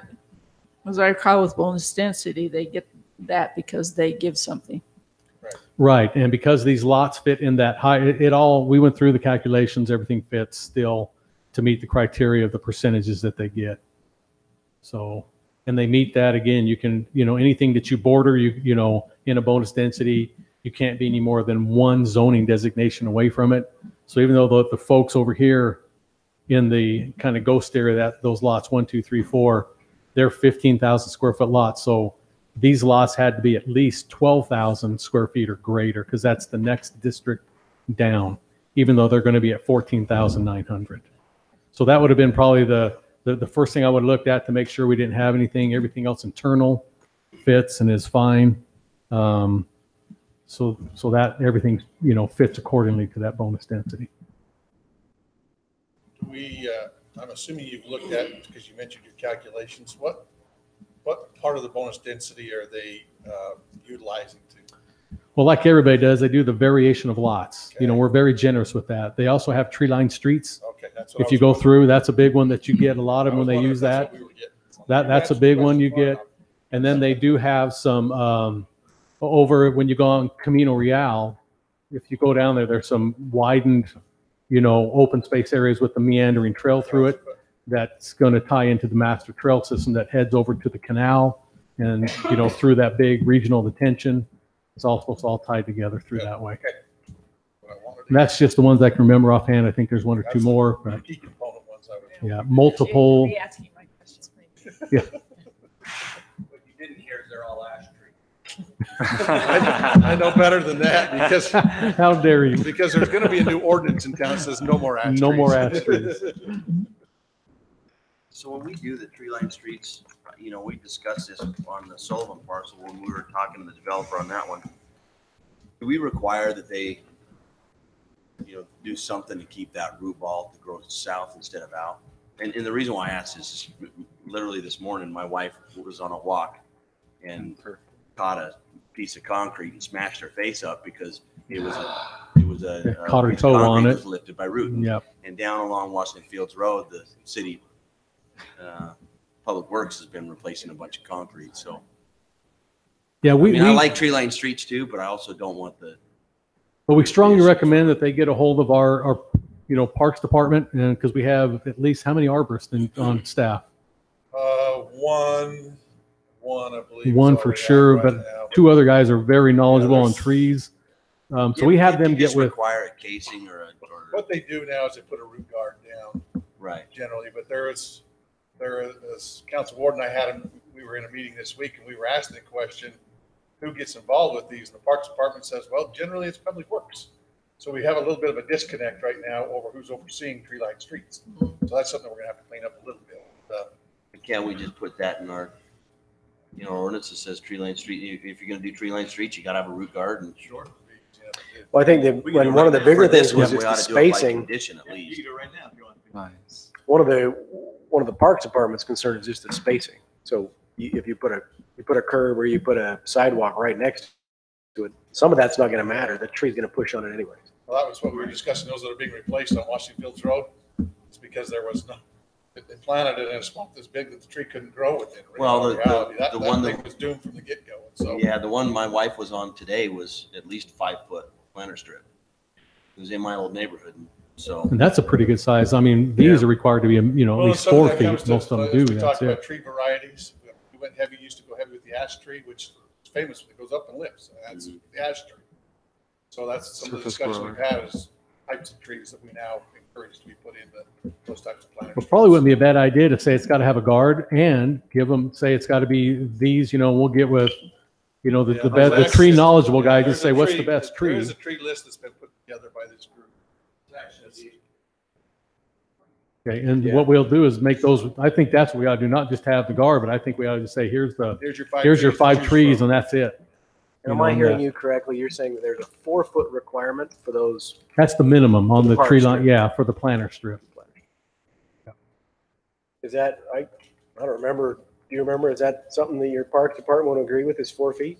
Yeah, I think so. Okay, I mean, they didn't say- we always said more space is better. But Yeah. I think 4 was adequate for, especially when we go into our some of those better qualified trees that we were talking about, that the roots have a tendency to go down and look for water instead of spreading out looking for water. But as, Mulberries and but cottonwoods, currently, all my favorite kind of but trees. currently we don't. Got anything? It's my fault. Well, this was it. This was in front of my old house. So it was one of the trees that I had put in or.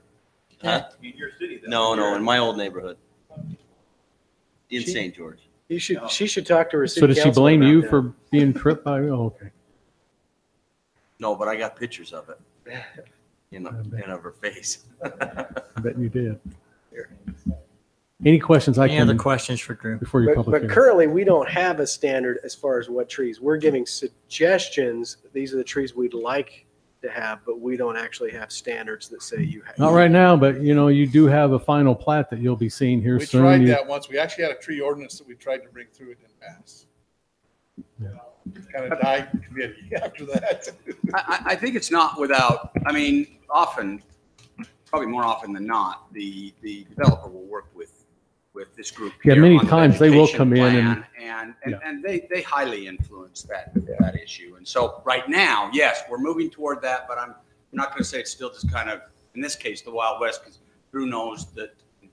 Yeah, this they'll list that ask- Jeff's yeah. talking about, I just looked at today.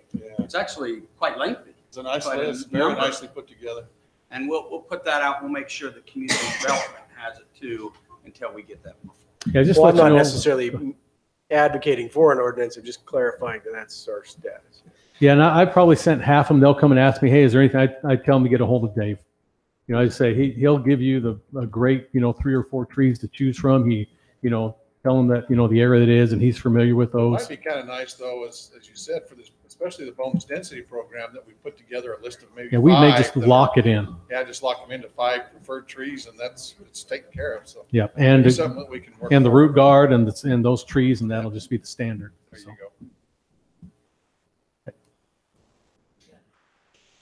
go. In this public hearing, if you out there that looks like we're dwindling. Okay, if not, I'll entertain a motion to close this public hearing.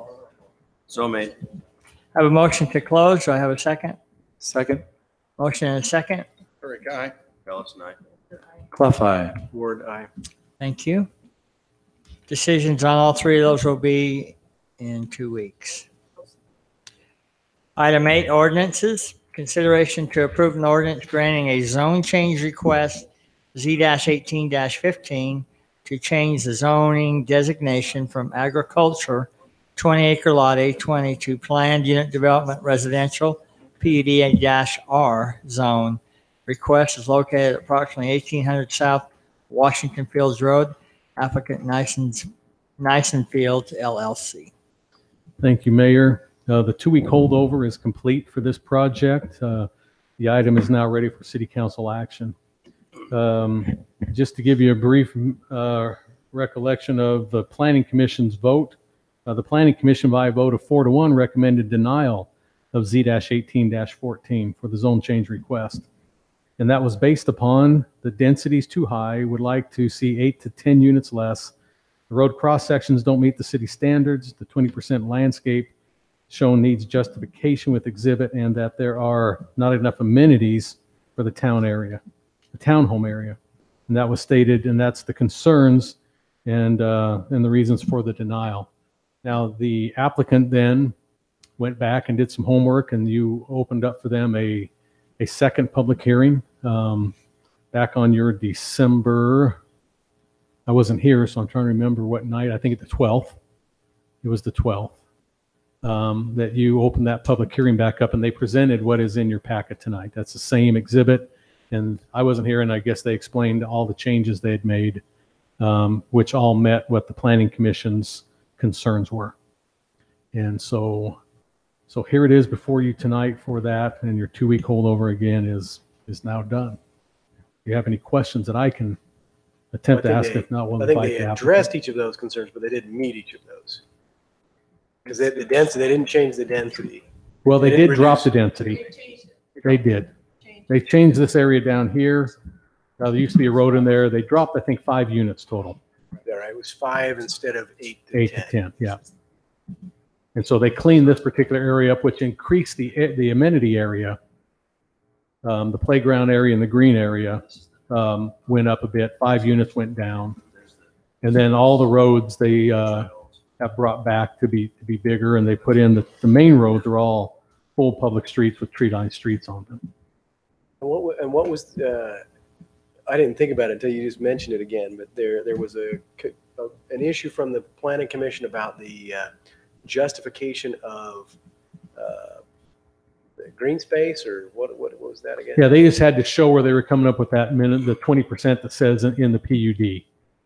And they have an exhibit in there, and I could try to scroll through it, and it just shows where that is.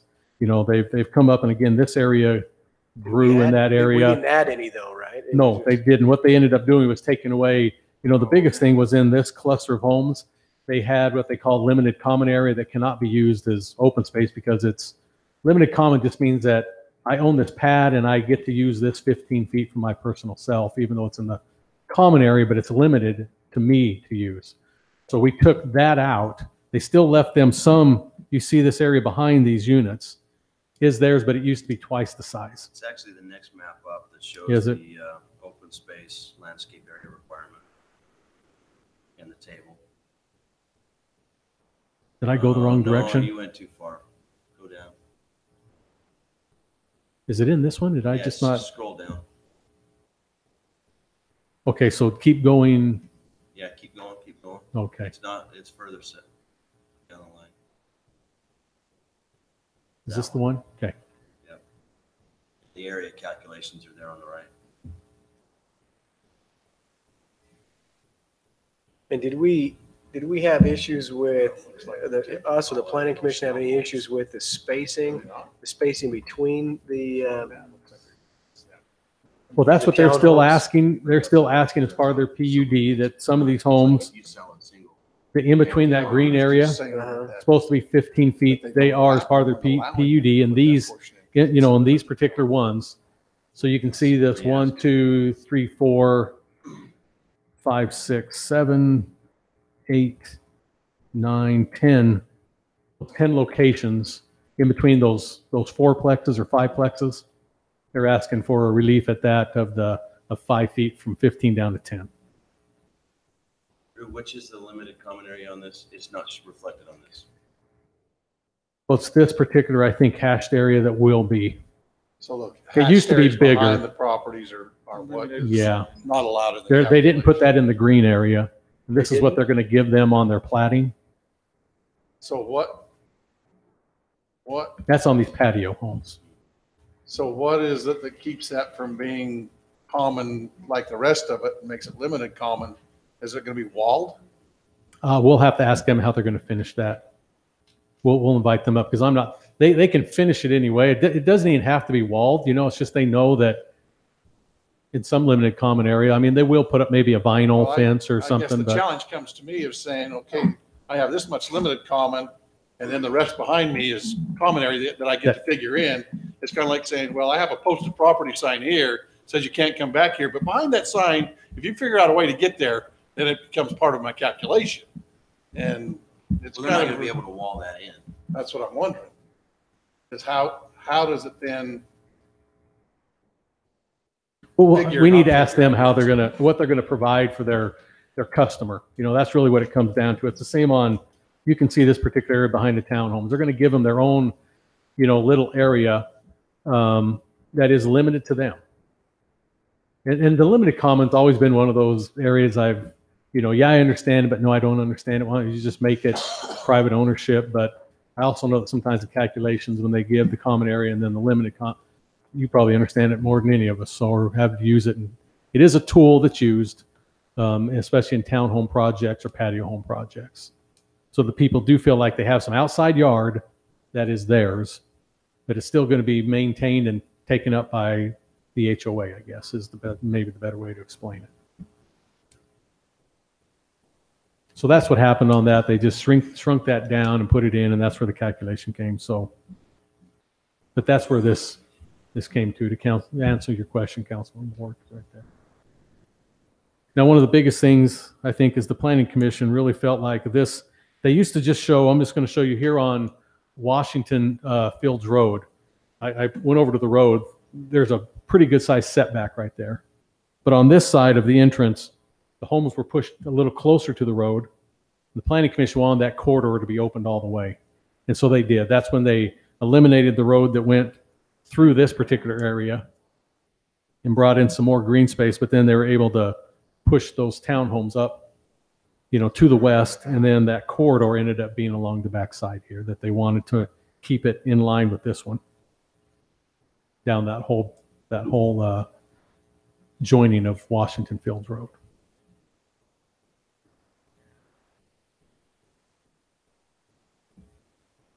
Drew, just with our ordinance on Washington Fields Road with the, we're at the major collector. Mhm. Where does our decel and XL lanes come into play here? That's part of our requirement on Washington Fields Road is that and I don't see those being shown.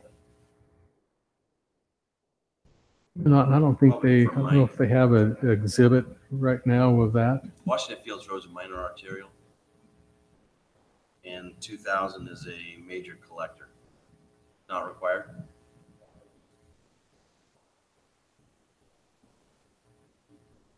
So there's not going to be a decel on Washington Fields Road? Washington Fields, yeah, it's required. That's part of Say our. Washington will. Because that was in our last conversation, I was curious to see how we're going to be getting in and out of this. My biggest concern was seeing how the roadways would work with the development. So I'd like to hear more on that. So in our last, Sean Sullivan with the Nice and Field LLC. In our last council meeting, we discussed we have an extensive traffic study. We got you guys all a copy of that.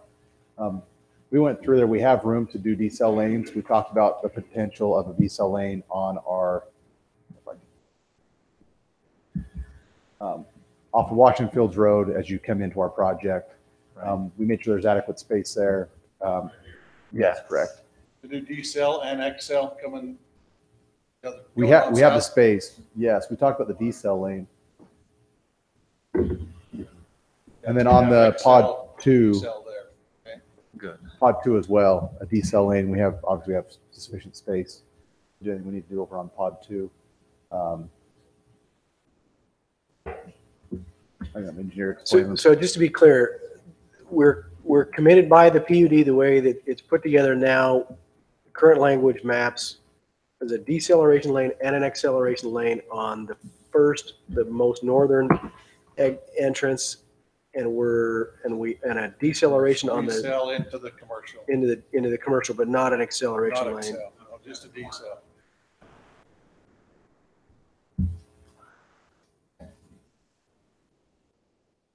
Also ask them to delay that last strip of residences by the commercial. And yeah, I've been criticized for suggesting that we create more commercial, but actually it was a clever way to try to reduce residents. Clever, I suppose, but everybody suggested that they put storage in those homes that are so crowded. Oh, sorry, I had that off. Not so much to increase commercial as to decrease residences, and maybe wait and see what's going to happen. And I've also suggested that we start thinking in these large developments like this of some storage area for those residents that are a little more crowded than the space that they have. So I threw that out, so just so you know. These all have 2-car garages. Yeah, and they've worked with that well, but yeah, it's my sense that there's never enough storage. Storage, amen. Storage and parking. If I may, Adam Allen with Bush and Gudgel again. Speaking about the decel and the acceleration lanes, and I could be wrong. So the decel lanes for sure on Washington Fields Road, but is there a requirement for an acceleration lane in the ordinance? The only reason why we ask is our traffic engineer said that they now specifically do not recommend doing acceleration lanes, that it's actually safer to pull out into Well, I think traffic. that pod 2, from what I understood with it, pod 2, you're correct. That they wanted the stacking to take place on the pod rather than in the roadway, which I would agree with. But I think up in the entrance up to the north, acceleration was, because it was far enough away from the corner stacking. As far as our traffic engineer said, he doesn't think that acceleration lanes are safe at all. It has nothing to do with stacking. It has to do with when they're pulling out, pulling in the right-hand turn lane. If they're trying to merge over, that's two things are trying to Well, do. our ordinance That's all I calls- was, yeah, our that's all I was ordinance calls for asking, was if it was an ordinance issue.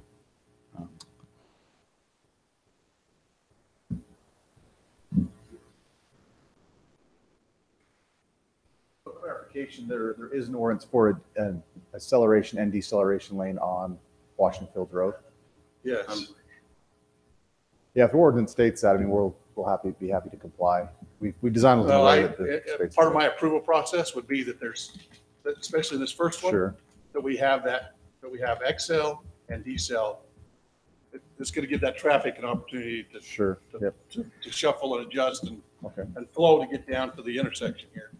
I personally would even like to see it on. If that's on part of the 2000. ordinance, we'd be glad to do it. If it's not part of the ordinance, then we would have concerns about that. All right. Well, but if So- it's, all due respect, if it's part of the PUD, it's part of your ordinance. So I mean, because we hired a traffic study to help us understand the best way to do it. And we don't have a problem in putting a decel lane in and following what, having our engineer work with your traffic engineers and come up with the best solution. But to sit up here arbitrarily and decide we want to do that, I mean, Well, that kind of bothers me. I sat down with our public works people today and said, what is the best scenario for the safety of our citizens? And that's Yeah. what my responsibility is. And if you want to work with me, I'm willing to work with you. I'm If you sorry, don't want to work Bill with me, Papanikolaou. Pardon me? that's nothing. And we'd be glad to sit down and talk with you about it and go through it. But kind of hitting us with a change that's fairly significant to us without us understanding it or being able to talk about it. I mean, we've been working on this for 2 years with you folks. And we think we have a good relationship with the council and with the staff. So we don't really want to, we hope we do. In We're all glad to do it. fairness, I would have to say, in addition to that comment, being where you are at this state today shows you have a great relationship with the council, because you've been given a great extension outside of our normal process to address the ways that you've had this go so far. So, yeah, I think it's fair for us to bring up concerns as we go.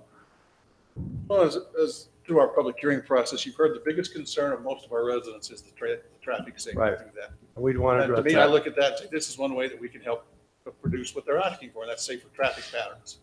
And if you be obstinate about it, then we can be obstinate about it. Well, Councilman Turek, have you spoken with Public Utilities, and I have. and your feeling is that an I sat down acceleration with Public lane Works is? today and said, what do you feel about this? And number one, they said it's our ordinance. Number two, we certainly agree with that. Secondly, we don't agree with an XL down here because we would rather have them stacked. They're not trying to shuffle against to get into that, so I would agree with that.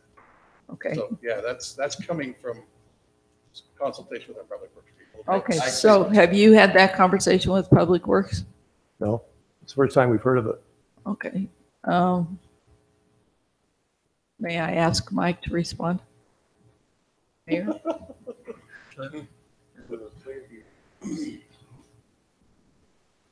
They don't meet with me, but they do meet with Brandon Wright in my office. And these are the conversations I've had with Brandon, is that, yes, we've had these conversations with them.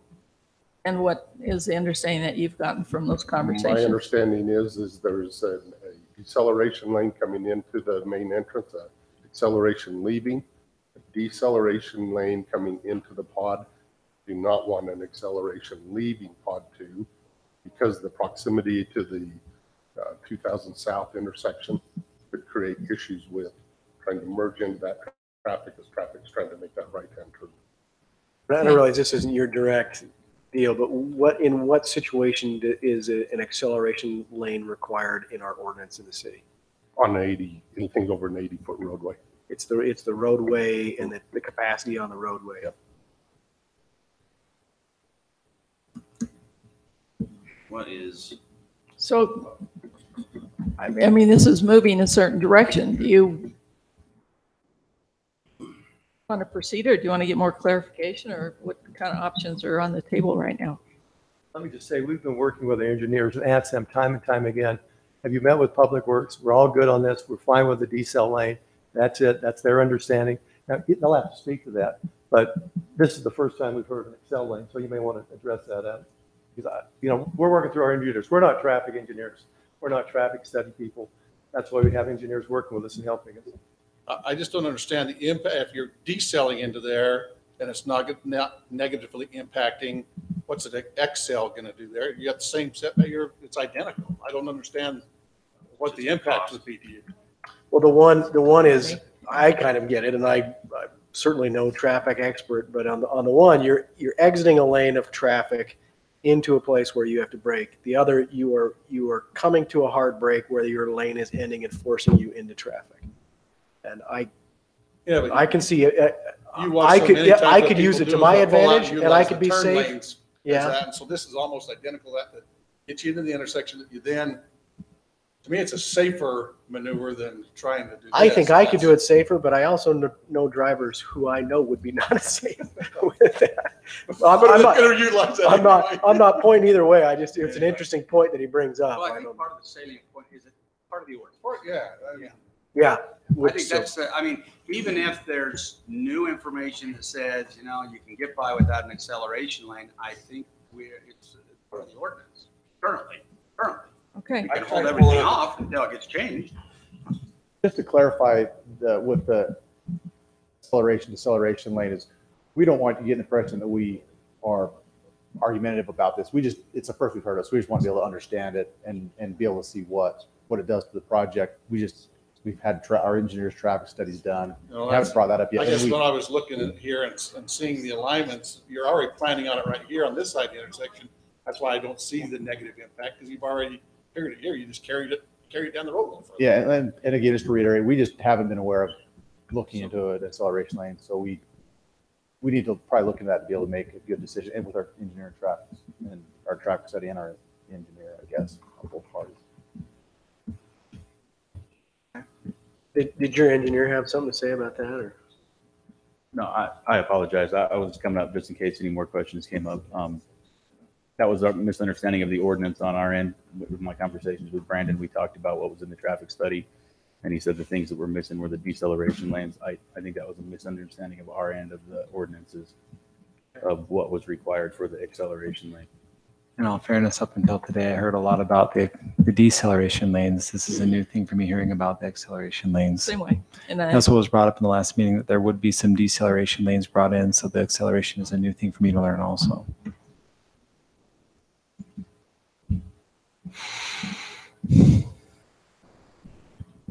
All right, any other questions or comments?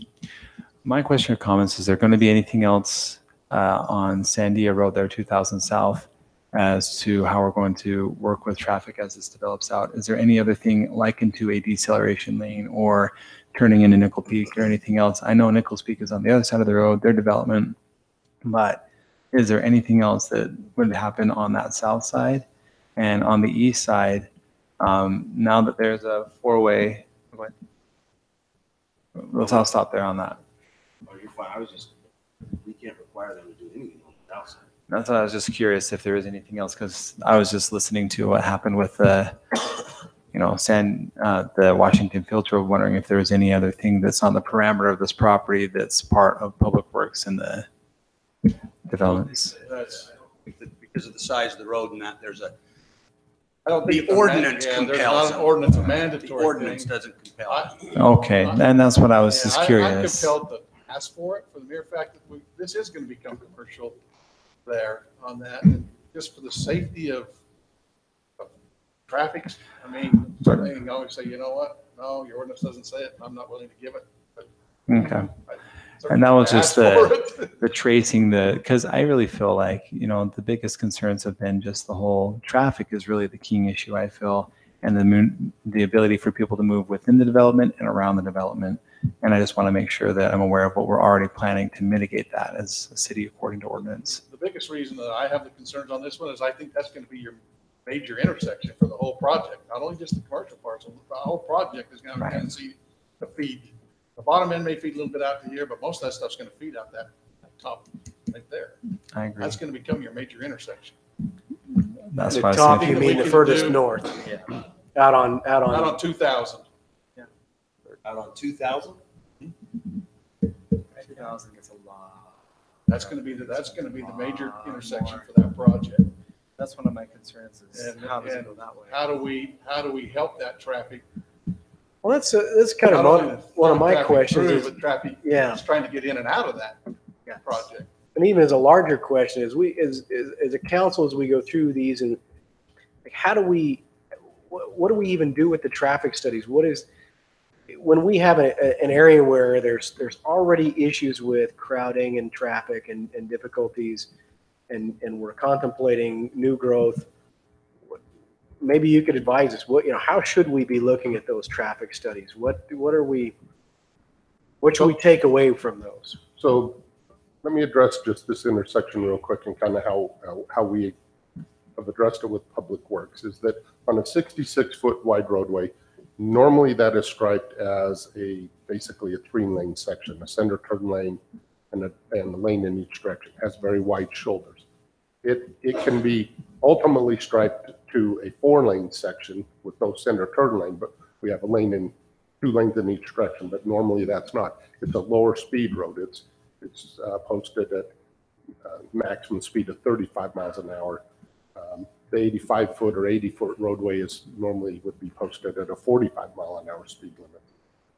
But with the 66-foot, you do have areas there with the wider shoulders, with the lesser volume of traffic because it's a smaller road. You have the area that you can get off and you can get on a little bit safer. So that's kind of why we don't have that set as a standard. One question with that, could we strike a decel within those existing widths that were there, and us create the decel to our? We probably could, striping? eliminating any shoulder. Or is it going to be striped as a 3-lane? Well, it would be striped as a 3-lane, And we still but we could still would have a accommodate very that. large shoulder. We can do a eliminate little the shoulder narrowing, in that area. instead of 12-foot lanes, do it 11-foot lanes and still could probably fit. Yes, and we wouldn't need it to carry out the length of because of the lower speeds. Now, on the traffic studies. 2,000, you're talking about. I'm talking 2,000, yes. On the traffic studies, you don't necessarily see the traffic studies. That comes to us. We review those traffic studies. Depending on the size of the development, depends on how large of a study they have to do. Right. Normally what we will do is we will take those numbers from those studies, and every time we do an update to our transportation plan, we include every one of these developments into that study and put those numbers into our model. We look at the numbers that we're generating. With this development, I think they went out 1,000 feet or closely in each direction and looked at the numbers of existing traffic, looked at the calculations for future traffic.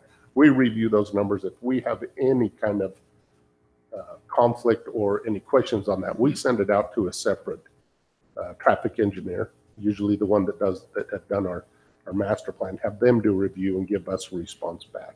So we do use those numbers for our future planning and our future growth.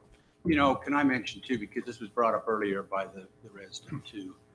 I mean, both the transportation master plan is really built around the most recognizable standards. And again, part of the challenge with traffic is we try to make our decisions most as evidentiary based as possible. I've said this before because I can tell you that if my grandkids are not in my front yard, people are driving pretty much the speed limit. But if my grandkids are in the front yard, everybody's going way too fast, even though their speed may have never changed. So the best and fairest way I think, try to address street traffic issues is to be as evidentiary based as possible, which includes our transportation plan, which includes such things as AASHTO standards. But then the traffic studies start to identify those potential concerns or those areas that are not of concern that people may think that they are of concern. But again, it gives us, we talked about this a little bit last night, but it gives us more evidence to be able to address those things in the most fair and rational way. And so that's what we base it upon. That's what staff base it upon. Now, council can always request other things, but that's what those two standards are. That's how we try to approach traffic. Well, So, well, I was just going to clarify. So essentially, we just absorb the traffic study in here. We add it to the numbers that we have and adjust our roads accordingly for that, to include that growth and add it to the future growth. Correct, in our master plans, correct. And we also adjust our impact fees accordingly for these additional projects. Now, So is there ever a circumstance where a traffic study fails? And you say, boy, that's just a terrible idea in this area. This is interesting because it typically in a lot of cases you want to put your higher density and your commercial on your larger traffic roads. And it just seems to me that there's got to be a place where that study, well, I don't know, some place where you say, maybe that's just not a good idea at this location because we already have existing problems. And that's where our master plan comes in. You know, we master plan, and especially a good way to look at it is out in Washington Field. There's a lot of our roads out there. Those are all master planned out. They're farm field roads, but we're showing 60-foot, 66-foot, and 85-foot roads out there, knowing that these are our major roads, and then go down into our lesser classification of roads. As we know where the development's going to be and how that traffic's going to move through those. And that's what our master plan does, and that's why it's critical that we update our plans every 5 years. This next budget year, we will be updating our transportation master plan. I just want to give a little bit of scenario on the Fields Road and acceleration, deceleration. A lot of development has come in before this was a standard for us. I live just down the street, just on the other side of the signal in the subdivision. I wished I had an acceleration lane there. I wished I had a deceleration lane, because I turn in right after that light into my subdivision. I have to really watch behind me of who's running up on me. And when I pull out, I have to hit that road and I got to go up to full speed right away because the traffic that's moving on that Washington Fields Road. So I guess just to continue with that, because I just don't want to lose the momentum of that conversation, but so in my mind, you know, as we've had other conversations where we're trying to attach costs to certain things, and so that they move and budget through. But essentially, a new development like this, the burden that is placed on that of the increased traffic, there isn't really a cost, a way for the city to completely recoup that cost other than just their development fees. Well, so they could develop something, so I could guarantee on this development, if they came in and we didn't have the signal at 2000 South, that would have been earmarked as an issue for this development. And they would have been required to put that signal in. Now, our signals, we have them master planned out as well in our master plan. Those are a part of our impact fee calculation. So we can come in and put these signals in as warranted. It's really hard to put a signal up before it meets warrant. We take a lot of risk with that. So, you know, and it's always like, you know, putting the cart before the horse with the signal, but we're really limited in what we can do by meeting warrants on signals, on stop signs. There's a lot of things that we have to look out on warrants for before we can actually do those improvements. It seems that there's some need to reconcile your department with the understandings of the developers, and I sense a desire to reconcile that. But maybe if we make a motion that we make that a condition, is that it be reconciled with the road department. And I can see where there might have been a misunderstanding on the acceleration line. I could see that. Yeah, I recall what he recalls is that we spent a lot of time talking about deceleration and maybe not enough time talking about acceleration or anything. So I think we need to reconcile that. We need to do that's what these people that are going to live there, given the new conditions that are going to occur, and I think we can just require that conciliation occur. And we've had a very good relationship with the developer on this. I don't want you to think that we've not communicated. We've had a very good relationship. We've worked through issues on this with them. You know, I don't necessarily deal with this. Brandon in my office says he keeps me informed of what's going on, so I have a good general idea what's going on. I did meet with them on this. I know at one time about the interior roads. We talked about our issue. It was no problem. They took care of that. I've been trying to find it on the website. I've just been sitting here scouring the website to be able to download it. Our access management plan. That's where it would be. All right, thank you for that. Thank you, Mike. Sean, did you want? Quick input, along with, you know, we are going to put curb gutter, extend that road out on Sandia. And our traffic study does indicate, it suggests striking it for a turn lane. So we want to do anything we can to make it safe, obviously. I lived down on Summerfield Lane for 7 years. I drove down the street 4 or 5 times a day, would take my kids to school. And for the most part, Washington Fields is really a good place traffic-wise. There's a few intersections that sometimes you may have to wait there might be 10 cars in front. I don't know that I've ever been on that road where there's been more than I would agree with you. a Today few cars. it is. But we're Correct. trying to project 10 years. I agree. And this intersection still needs to function in 10 years. I 100% So that's- agree. That's what we're saying. Okay, how do we accommodate today's Future growth. Yeah, today for future needs. With, that's why we with the hired the report of traffic residents who are having current struggles with the current levels of. Correct. That's the balance. That's Yeah. the balance with the Yeah. developer. We're evaluating the impact they're having. Yeah, fair.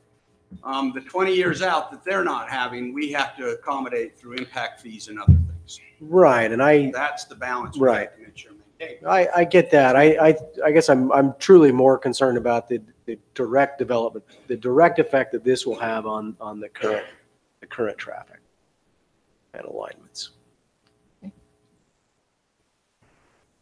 I do want to mention, just because I always am protective of staff a little bit too, and I appreciate Councilwoman's direction to see about this being kind of reconciled, but I do think it's important that, and I know you know this, but I do think it's important that those people who work with the city understand what is in our design standards, irrespective of what an individual may or may not have said, because that is a whole lot of burden on our people to make sure that everything's so.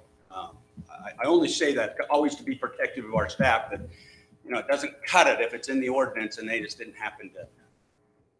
If I may, I'd like to reiterate what Mike said. They've been very, very great to work with. We've worked with them very well. And like I said, I think that was a misunderstanding on our end of what the ordinance required as far as acceleration versus deceleration lanes.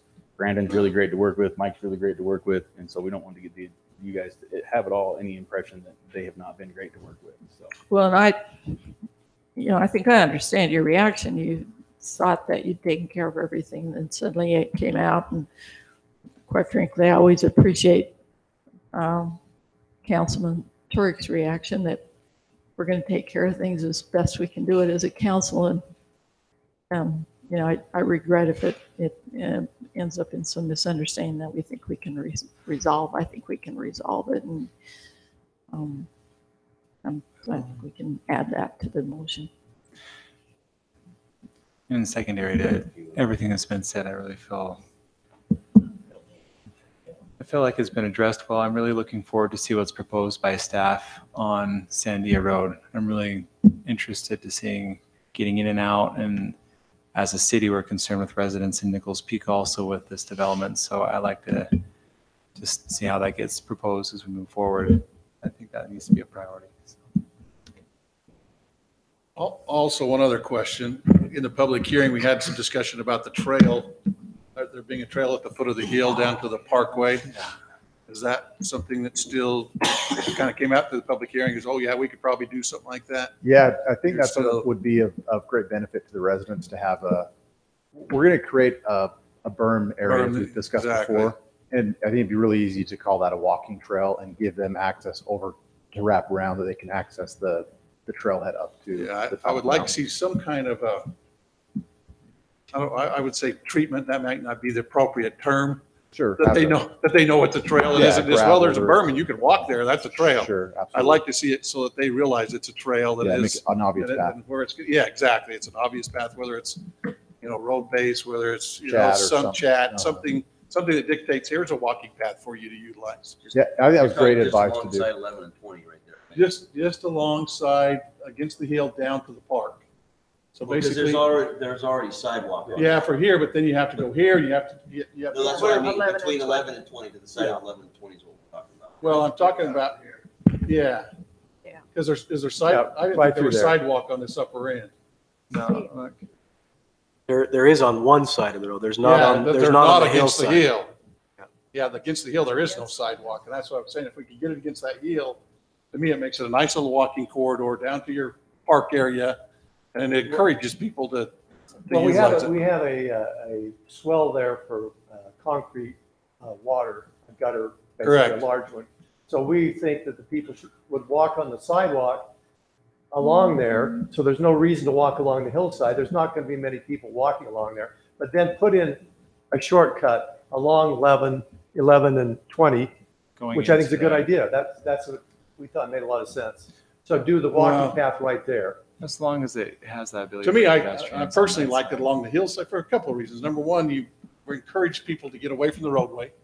And you encourage them over onto that, along that hillside there. And then they're not cutting across the road. You've already, from the upper end, crossed There's across. going to be very little traffic on that road, very little walk traffic. If you look at it, there's only four houses there. Well, you've got this whole upper section up here. Don't tell me there's only 4 houses. You've got this whole upper end. But they're going to, I guess the different opinion is all I can say. Yeah. We think that. You don't think those people will walk down and utilize the park? No, I think they will but they can use, that's why we put in the sidewalk. Yeah, but your sidewalk comes down and then you push them clear back to the middle of the project to come back around. No. We agree with you. I think we've got a miscommunication. We agree. No, we don't want to do that. So put in a walkway next to 11 and 20. No, well, my feeling is it Show comes. us, maybe we're not seeing the sidewalk. Can you show us the? There is, yeah, this whole, the north side has no sidewalk. There is a transportation or a walkability plan. Well, we've got another exhibit there. Maybe we can go to what shows the sidewalks, actually. Yeah, the sidewalk's on the south side of the street. The north side of the street has nothing. Right. And that's what I'm asking for, is a trail on the north side along that detention berm, just to utilize the base of the hillside to get down to the parkway. It'll be gravel. Yeah, Councilman Turret saying between the end of this red line. I get and it. the end of that red line. Well, and Clear- down to the clear to parkway. the park. Clear down to, exactly. Yep. Because I think that may be the most crucial part, because it's, otherwise you got to go clear around the block to go to the park Correct. from there. And that's the But I discussion can't- through the public hearing was that, hey, we already have a berm going into there. Is it okay if the bermed area was, like you said, chat, gravel, Yeah, something somebody could walk utilizing on? the That would berm, I be- just say the that would berm be- can be it as long as it's walkable. Okay. And Yeah, it's that's encouraged what I and marked understood. as somewhat walking, like I Something say, so somebody that can they walk realize, down. hey, that's a trail going down through there. It isn't just a berm. So yeah, anything that kind of encourages walkable Sure. access to. And we do want to And the more promote that we that can through do our that, I think project. we as you encourage see their people to get walkways. down and use that park. The easier we make it, the more we Mhm. invite them, the better off we're going to be to get them to try.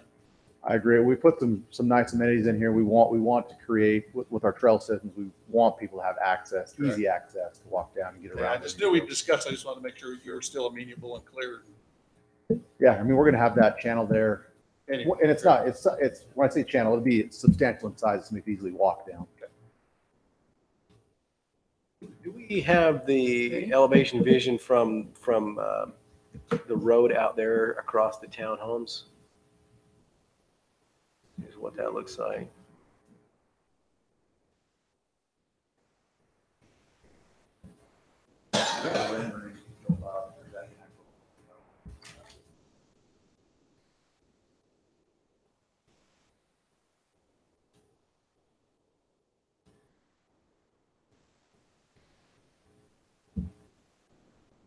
Top rendering. This is the field road, and then it actually has this drop down in the development. The retaining wall, and this is all that back, that corridor we talked about earlier, that plan commission wanted all the way through down Washington Hill. View corridor. It's a view corridor, that's- Now, a little bit that'll be taken up when you get to that intersection with the D-cell and XL, just that intersection. That's basically it right there with that yellow. Residence. And all of those are basically on the same line. There's not any staggering to those, or? Correct. That's one thing that we did push back to give more space on all of them as planning commission's recommendations is to push that back to create that open area as you come down Washington Field Road.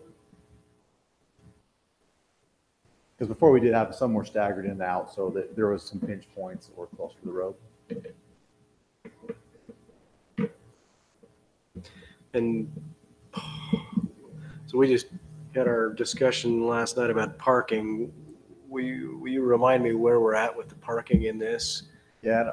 Are we're right at code there? No, or- we're actually much above code because we have 2-car garages plus each of those units has a driveway that's 20 feet, only 20 feet on those driveways. So it's sufficient for 2 cars to park in the garage, 2 cars to park in the driveway. And then we also have our parking areas that you can see up there. Plus public roads. Plus public roads. They'll all be 50-foot wide public roads. You have the ratio right there. I think we're at So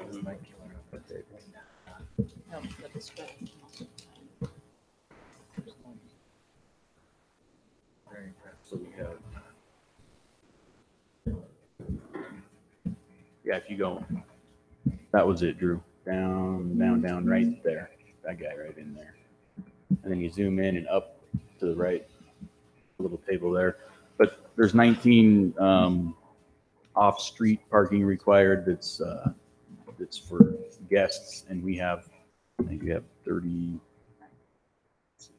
We have 35, plus we have the 2-car driveways, which we don't get a count, or the 2-car garages. So we have 190 2-car garages, plus 190 2-car driveways, plus public streets, plus, so there's adequate parking lot. Okay, appreciate that. All right, you ready? That'll help us until everything turns to, solar scooters. And then we won't need parking at all. Sure, I'll make the motion to see where it goes. All right. The motion is that we approve an ordinance granting zone change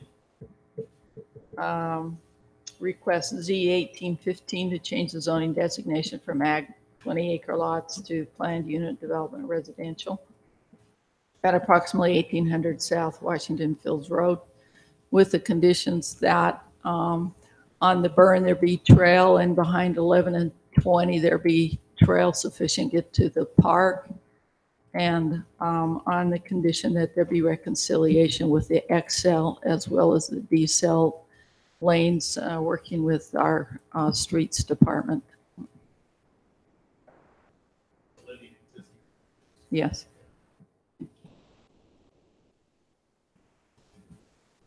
I'll second. A motion and a second. You're not gonna, let's see, you're not gonna do anything with the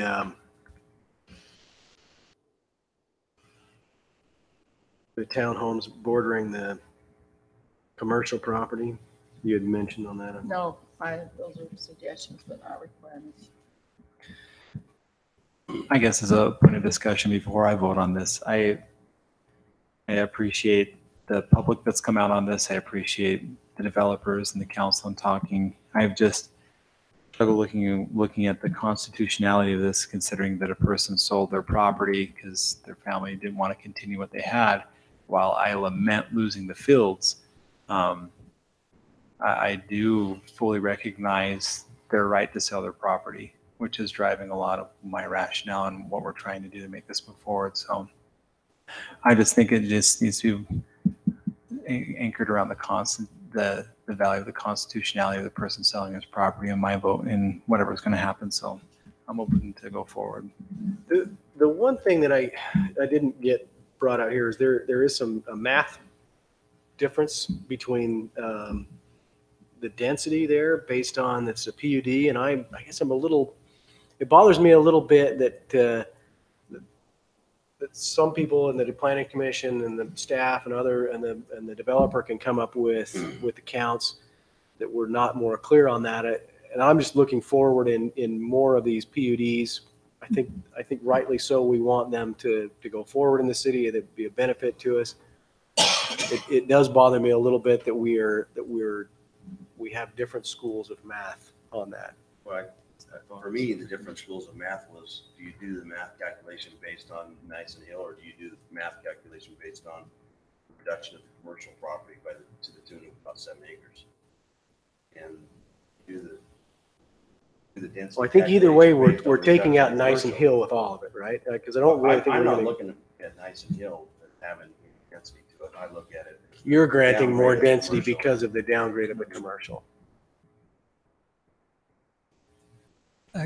Clarification, Councilman Clough, were you a second or were you a? We've already had a second. Councilman Bellis Did you did second it? second. Okay. All right. I apologize for that. Okay, I have a motion and a second. Turek, aye. Bellis and I. Ranger, aye. Clough, aye. Ward, nay. Okay, it passes 4-1. All right, move on to our annual council business. We're going to do a great project, so thank you very much. Thank you. I want to really express my appreciation to both. It's been very impressive to me to see the residents come out, whether they support us or don't. I do like people that are involved And I appreciate your guys' input. I think you have helped make our project better. And I hope you guys. Well, I are think very those proud. residents played a big part in a better project as well. Thank you for your time. You were willing to meet with people and answer questions, and that, I think that really did help us move forward. And we talked about a lot of things that I think that have shaped my opinion in the city for time to come. So Okay, I appreciate everybody. Thank you, Sean. Okay, item A, a consideration to approve the 2019 meeting schedule. Denise, do you want to come up?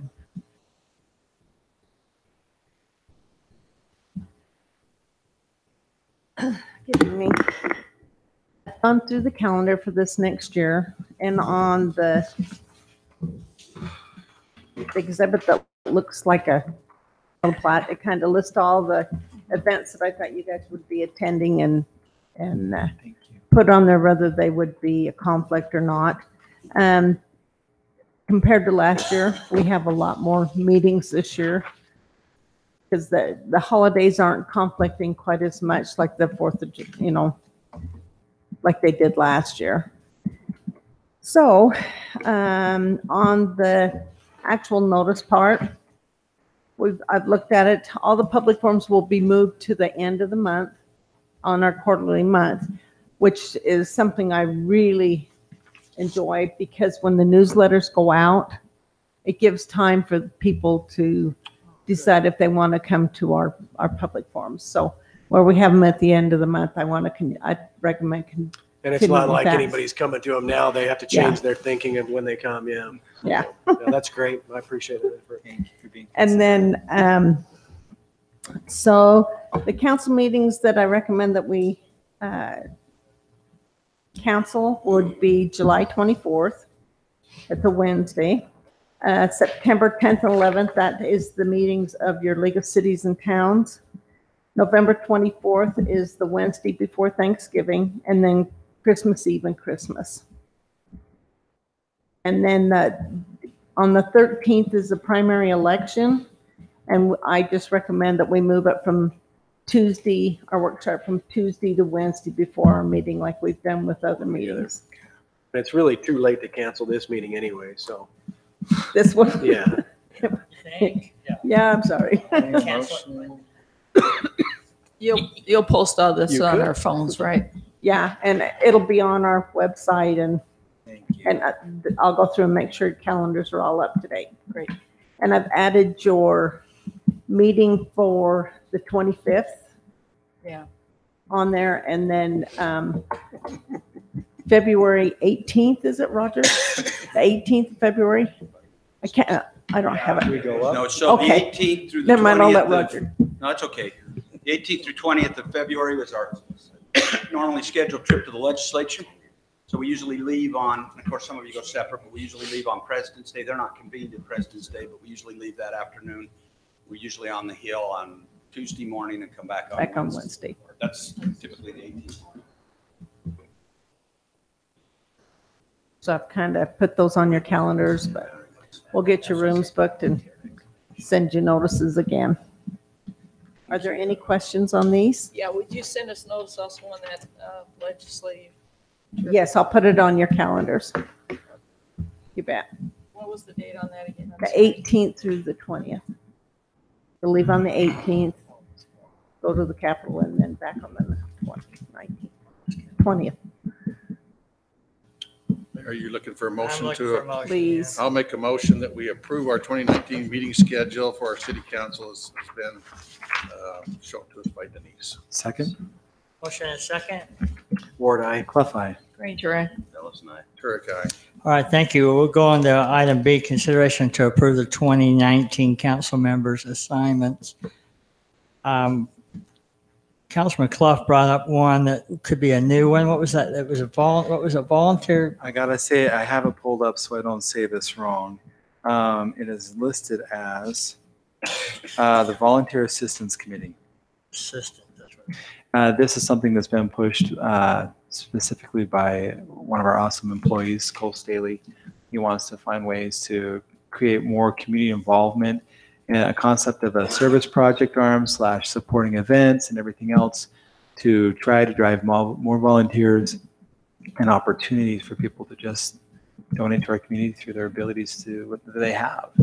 And he's got some great ideas he wants to try to push through on that. So And suggested that we have a council member. He did suggest having a council member in there. So a creation of a committee to encourage volunteerism? Is that Right. If I could sum it up in the easiest marathon way, dog in combination. our half-town Washington 5K half marathon. But don't we have an activities, I mean, don't you, I was gonna say, I thought we had an activities group. We already do. focused. What he's seeing in this, and once again, this is the beginning of it, but the concept of there are ways which we can reach out, and I wish I had Cole right in front of me. He Yeah, I pitched like, it. I That guess was that's what I'm trying beautiful. to get a grasp of is. I am not. So how does the committee function? What, I mean, I guess the goal of the committee is to encourage and increase volunteerism. I would say that would be the main thing within the community, the committee. So the committee's goal then would Let be me- to Here's some find ideas. ways to encourage and let people know of. Yes, and not only that, for volunteer example, we've considered increasing, this is just as let's give an example. We consider the opportunity of opening like a peer tutoring program at Washington City Rec Center, okay? This would be an arm of that to look for volunteers who want to just volunteer to be a part of that. Looking for opportunities that are very clear to us we already have, which is helping in races and everything else. That's just kind of the basic idea. I feel it merits having a council member on it as they're looking for ways to increase community involvement and basically that, human capital that we have to try to make it more a part and pulling into those resources more. I don't have all the So ideas. is this a committee that's going to exist, and what you're saying is?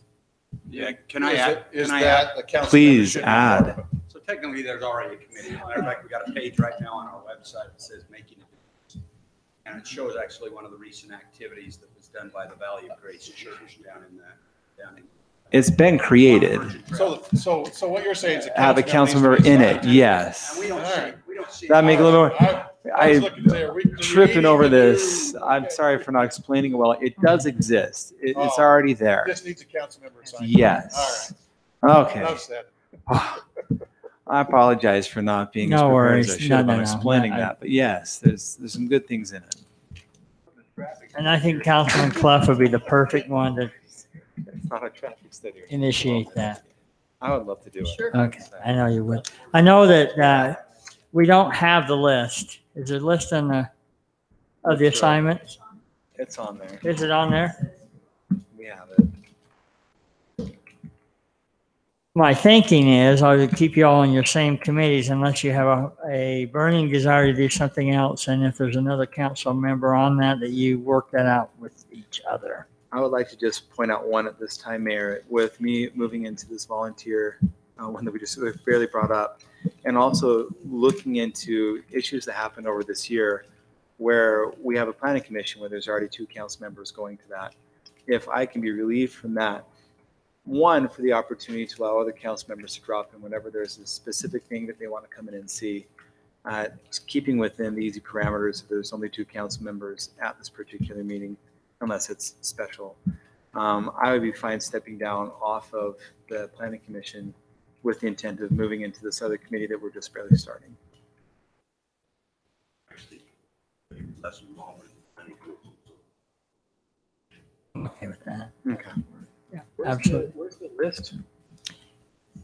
Is it in the packet? I know I saw I it. saw it. Where is it at? I know I've seen it. I didn't find it, but I'm Or was it computer in, illiterate. was it in an It's- email or was it a? It is, and St. George actually has a council member on the planning commission. And it's just the way that the ordinance, no, it's not. information resources, is that what it is? I think that's I wrong. personally just like to stay serving where I'm serving, Mayor. I like where I'm at. I heard a little something from Councilwoman Granger. She might think of something different. Is that what you're telling me earlier? Let me look at the list, and I could certainly be, if we don't need to at the planning commission, be backup, would be glad to do that, or to go if we want to, but yeah, just let me look at the list. Okay. I'm okay with that. Walk us through, Denise. go all the way back to. I'll tell you how you can get a new assignment. Yeah, I've only got a year left, so use me up. Got it. Keep going back out. You can always run again next year. Yeah, I know that. So where it says information resources, I know it. and then it's clear to the very bottom, it's green. See Oh, it? council representative assignments. Where's she? Where? You go all the way out to All the way the, out to council. it's in the team in the team drive. Yeah, you go all the way just before, and then it says information resources, and the other one is Yeah. packets, I think. What's in information resources? Yes. When you get in there, go clear to the bottom, it's the green one. Oh, I actually made this work. You are that gifted and talented. All right. That's scary. Got it?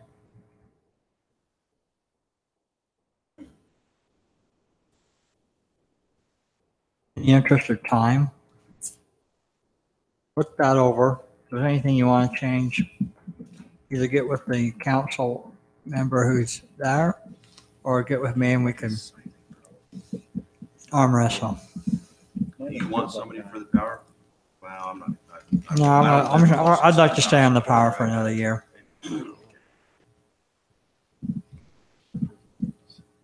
Mayor has to stay on for another year and we just receive elected official of the year award.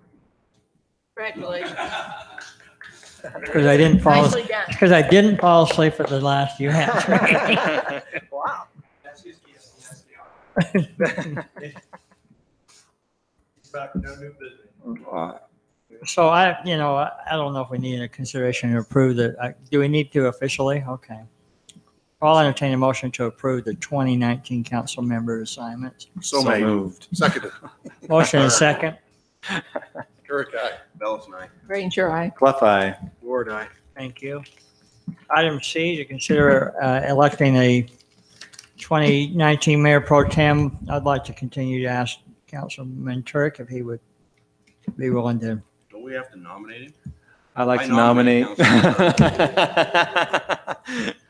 It just takes away all my power. Okay, you nominated, you second? I'll second it. Okay. You vote? I'm not going to, I'll abstain on this. Bellis and I. Ranger, I. Clef eye. Ward eye. We should have done a 2 for 2 and let me have a chance to vote. I don't know what's coming. Oh, should we split it just so you can say something? Okay. Item D, consideration to approve. How come this is separate? We have to have this one, this mosquito abatement? It's something that's pointed outside. Yeah, they require you to Okay. have a, Consideration to approve a resolution appointing a representative from the Washington City to the Southwest Mosquito Abatement and Control District. isn't that council? You're I am, and you're I've currently- loved it. I wanna learned stay on so much. I would love to stay on it. It was All right. great. Mayor, with that, I'll make the motion. Go ahead, Kevin. No, you're up. You started. I'll make the abstain. motion that we. Councilman Ward, would you make the motion? Well, if he likes it, I'm going to go against it. So make the motion. Kick Clef off, huh? See, look at that. So I want that one. It I'll- sounds like fun. I'll make the Why is motion it that we around approve mosquito? a resolution appointing Councilman Clough as representative for Washington City Gives me around to the mosquitoes, Southwest I'm against Mosquito it. Abatement and Control District. Second. I'll abstain. Ward eye. Ranger, I. Ranger, I. Bellis and I. Turek, aye. I wanted to vote on that one again. Item 10, agreement, consideration to approve an easement agreement between school institutional trust line, state institutional trust line, isn't it? Not school. And Washington City. Thank you, Mayor. This agreement is for the easement for the basins that we would like to put in for the flood control basins, one on Main Street and one on Buena Vista. We do have that in the packet, the basin on Main Street is approximately 5.74 acres, and the Buena Vista Basin is 2.936 acres, with a temporary construction easement to do some piping to bring the storm drain pipe into the Main Street Basin from the Warm Springs development. So, looking at, this isn't NRCS design, this is temporary. This would be easements for the full build of the basin. So when we do get the NRCS money, we already have the easement in place for the full-size basin. We are working on getting a contractor to where we can start and get the temporary basins built prior to the upcoming monsoon Temporary season. basins are all on our nickel though. They are. Good talking. Yeah, and we don't get any kind of reimbursement or in kind, but How long do you think the NRCS will take? we're up to 2 years. You know, I don't know, after we saw an agreement come through with the BLM tonight with a fellow, I'm not so sure we had none to utilize his services. That came through a lot faster than I ever thought it was going to. Well, it depends if we get our wall built. Yeah, that's true. That they open back up for business. Mike and I were joking about that. You don't know about that. If we ever get funding for Washington Park, we're gonna build a wall. Yeah. What kind of wall? Keep the hospital out. Is it above 8 feet or where are we at? Well, I wanted a steel wall, but Roger's pushing for the big concrete. You've got to put a ladder over the top of it. so Or, or tunnel. With that, Mayor, I'll make the motion that we approve the agreement between State Institutional Trust Lands Administration and Washington City for our flood control. Second. I have a motion and a second. Just as a matter of discussion there, just Yes. to clarify, this was exactly what you wanted. This is what we were working towards. Nothing has changed from what was proposed earlier and suggested. This was, Nothing. that's what I read in there. Yes, And nothing, there's a lot nothing of- has changed on it where, this is, we've sure created a great working partnership with Sitla on these projects. And we actually have already got their signed agreement to us. So we can't proceed any further on these basins until we get these easements in place. So. And there's a lot of other language in there that'd be really fascinating to a lawyer, but. Yeah, Jeff is Yeah, I would- reviewed. I've corrected just a couple little things that I have problems with, but all in all, it's nice to have somebody else draft a document now and again. Okay. Thank you, Mayor. Ward, aye. Clef eye. Granger, aye. Ellis and I. Turk, aye. Thank you. Item B, ratify a mediated public roadway acquisition agreement. Is this a run at the second year in a row of Employee of the Year moment? I think Is that's this- part of. Is this what it's trying to do? We better check it. So I want to announce my retirement. I can only take embarrassment like that one time in my career. So, happy day. 3 Happy years in day. the running. Well, with that, we'll make a motion that we decline it. You've Oh, already my. passed that. Yeah, we had to bring it back.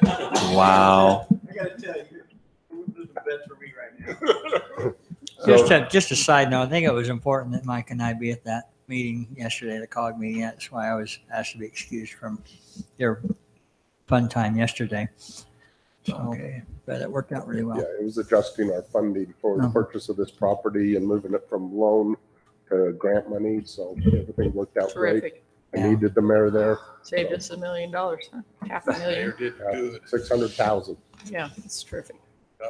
True to his word.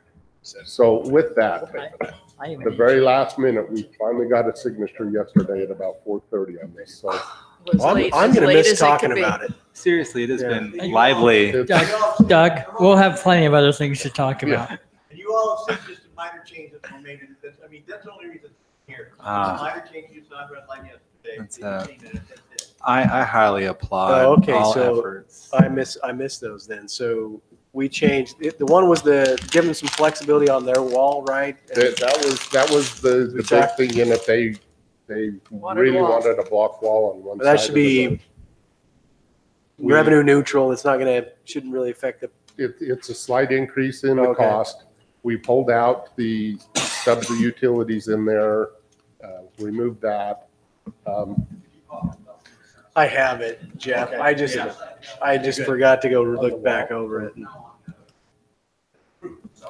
No, all the improvements, all the full improvements are still in. Yeah. I mean, and this has been a week long, I had a lot more hair.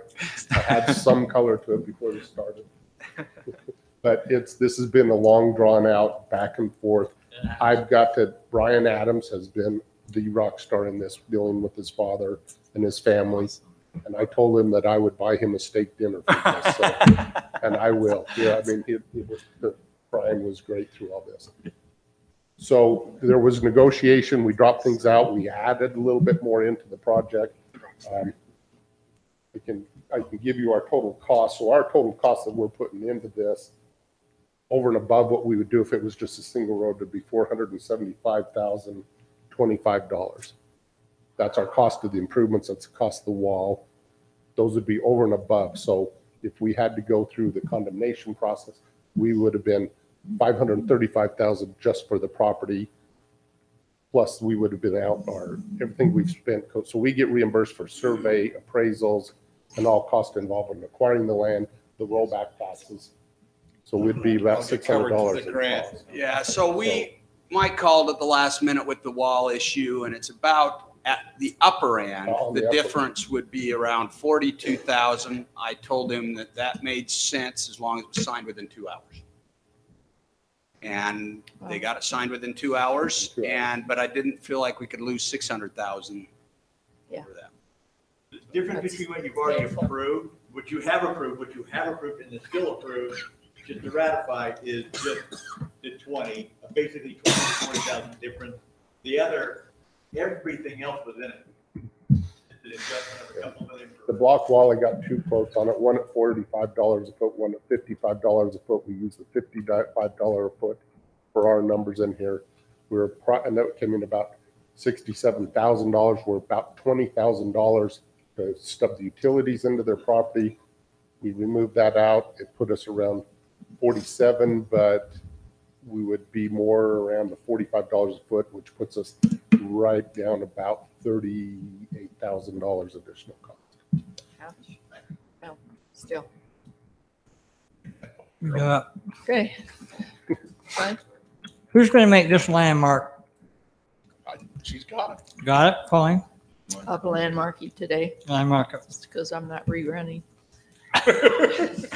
Was that a public announcement? Come on. I'm carrying it. Yeah, I I'm thought we carrying did. that We'll keep it. political load. Okay. Ratify the mediated public roadway acquisition agreement. I move approval. Second. Have a motion and a second. Turek, aye. Ellison, aye. Granger, aye. Clef eye. Ward, aye. Thank you. Thank you. If I may use my executive privilege, I'd like to Call it good. pass over the reports from our committees unless there's something really pressing. Go to the city manager report because there is a need to go to a closed session. So let me, based upon that, Mayor, just hit on a couple of quick items that I think might be important. So now on the heels of what you just approved here, we're looking at, finishing up some design and getting bid packages ready to go from Merrill in February, probably late February. So to give you a schedule on that. There's one other I wanted to mention here. Oh, Main Street. As you know, we've been doing the staking on Main Street. This is probably, in my opinion, as a significant part of this, if not more significant part than even the debris basins, in my estimation, because the debris basins are important for us for pretty sizable events, but even on moderate events, we have problems on Main Street. So this is a real priority. So the staking has occurred. The staking, of course, is at the outermost cross section. So again, I realize that members on State Street are wondering why the front yard they've had in the roadway forever might go away, but it is the city's right of way. But that is the outermost extent of it. What we'll be doing is the staking has to occur first for the design to occur. And what we'll be doing is coming back to the council probably the end of this month with at least 3 different cross sections for you to look at. And we'll let the council make the decision on the cross sections. Of course, the widest cross section would include such things as planter boxes and other things, planter strips, which, may need to be considered because irrespective, that is a busy road. But you can choose not to do those as well, and we'll have cross sections for you to evaluate and make a decision. And of course, from that comes a cost estimate. And for that cost estimate, we'll have a discussion with you. But this is a pretty holst item for us right now, and I think it'll have even a bigger impact. I think the rest is fine, Mayor. I think those are the two things that I think are most. All right. We do need to go to a closed session to discuss the character or professional competence of an individual. I'll entertain a motion for. So moved. So moved and to adjourn. Okay, thank you. 5-minute break and we'll. The youth league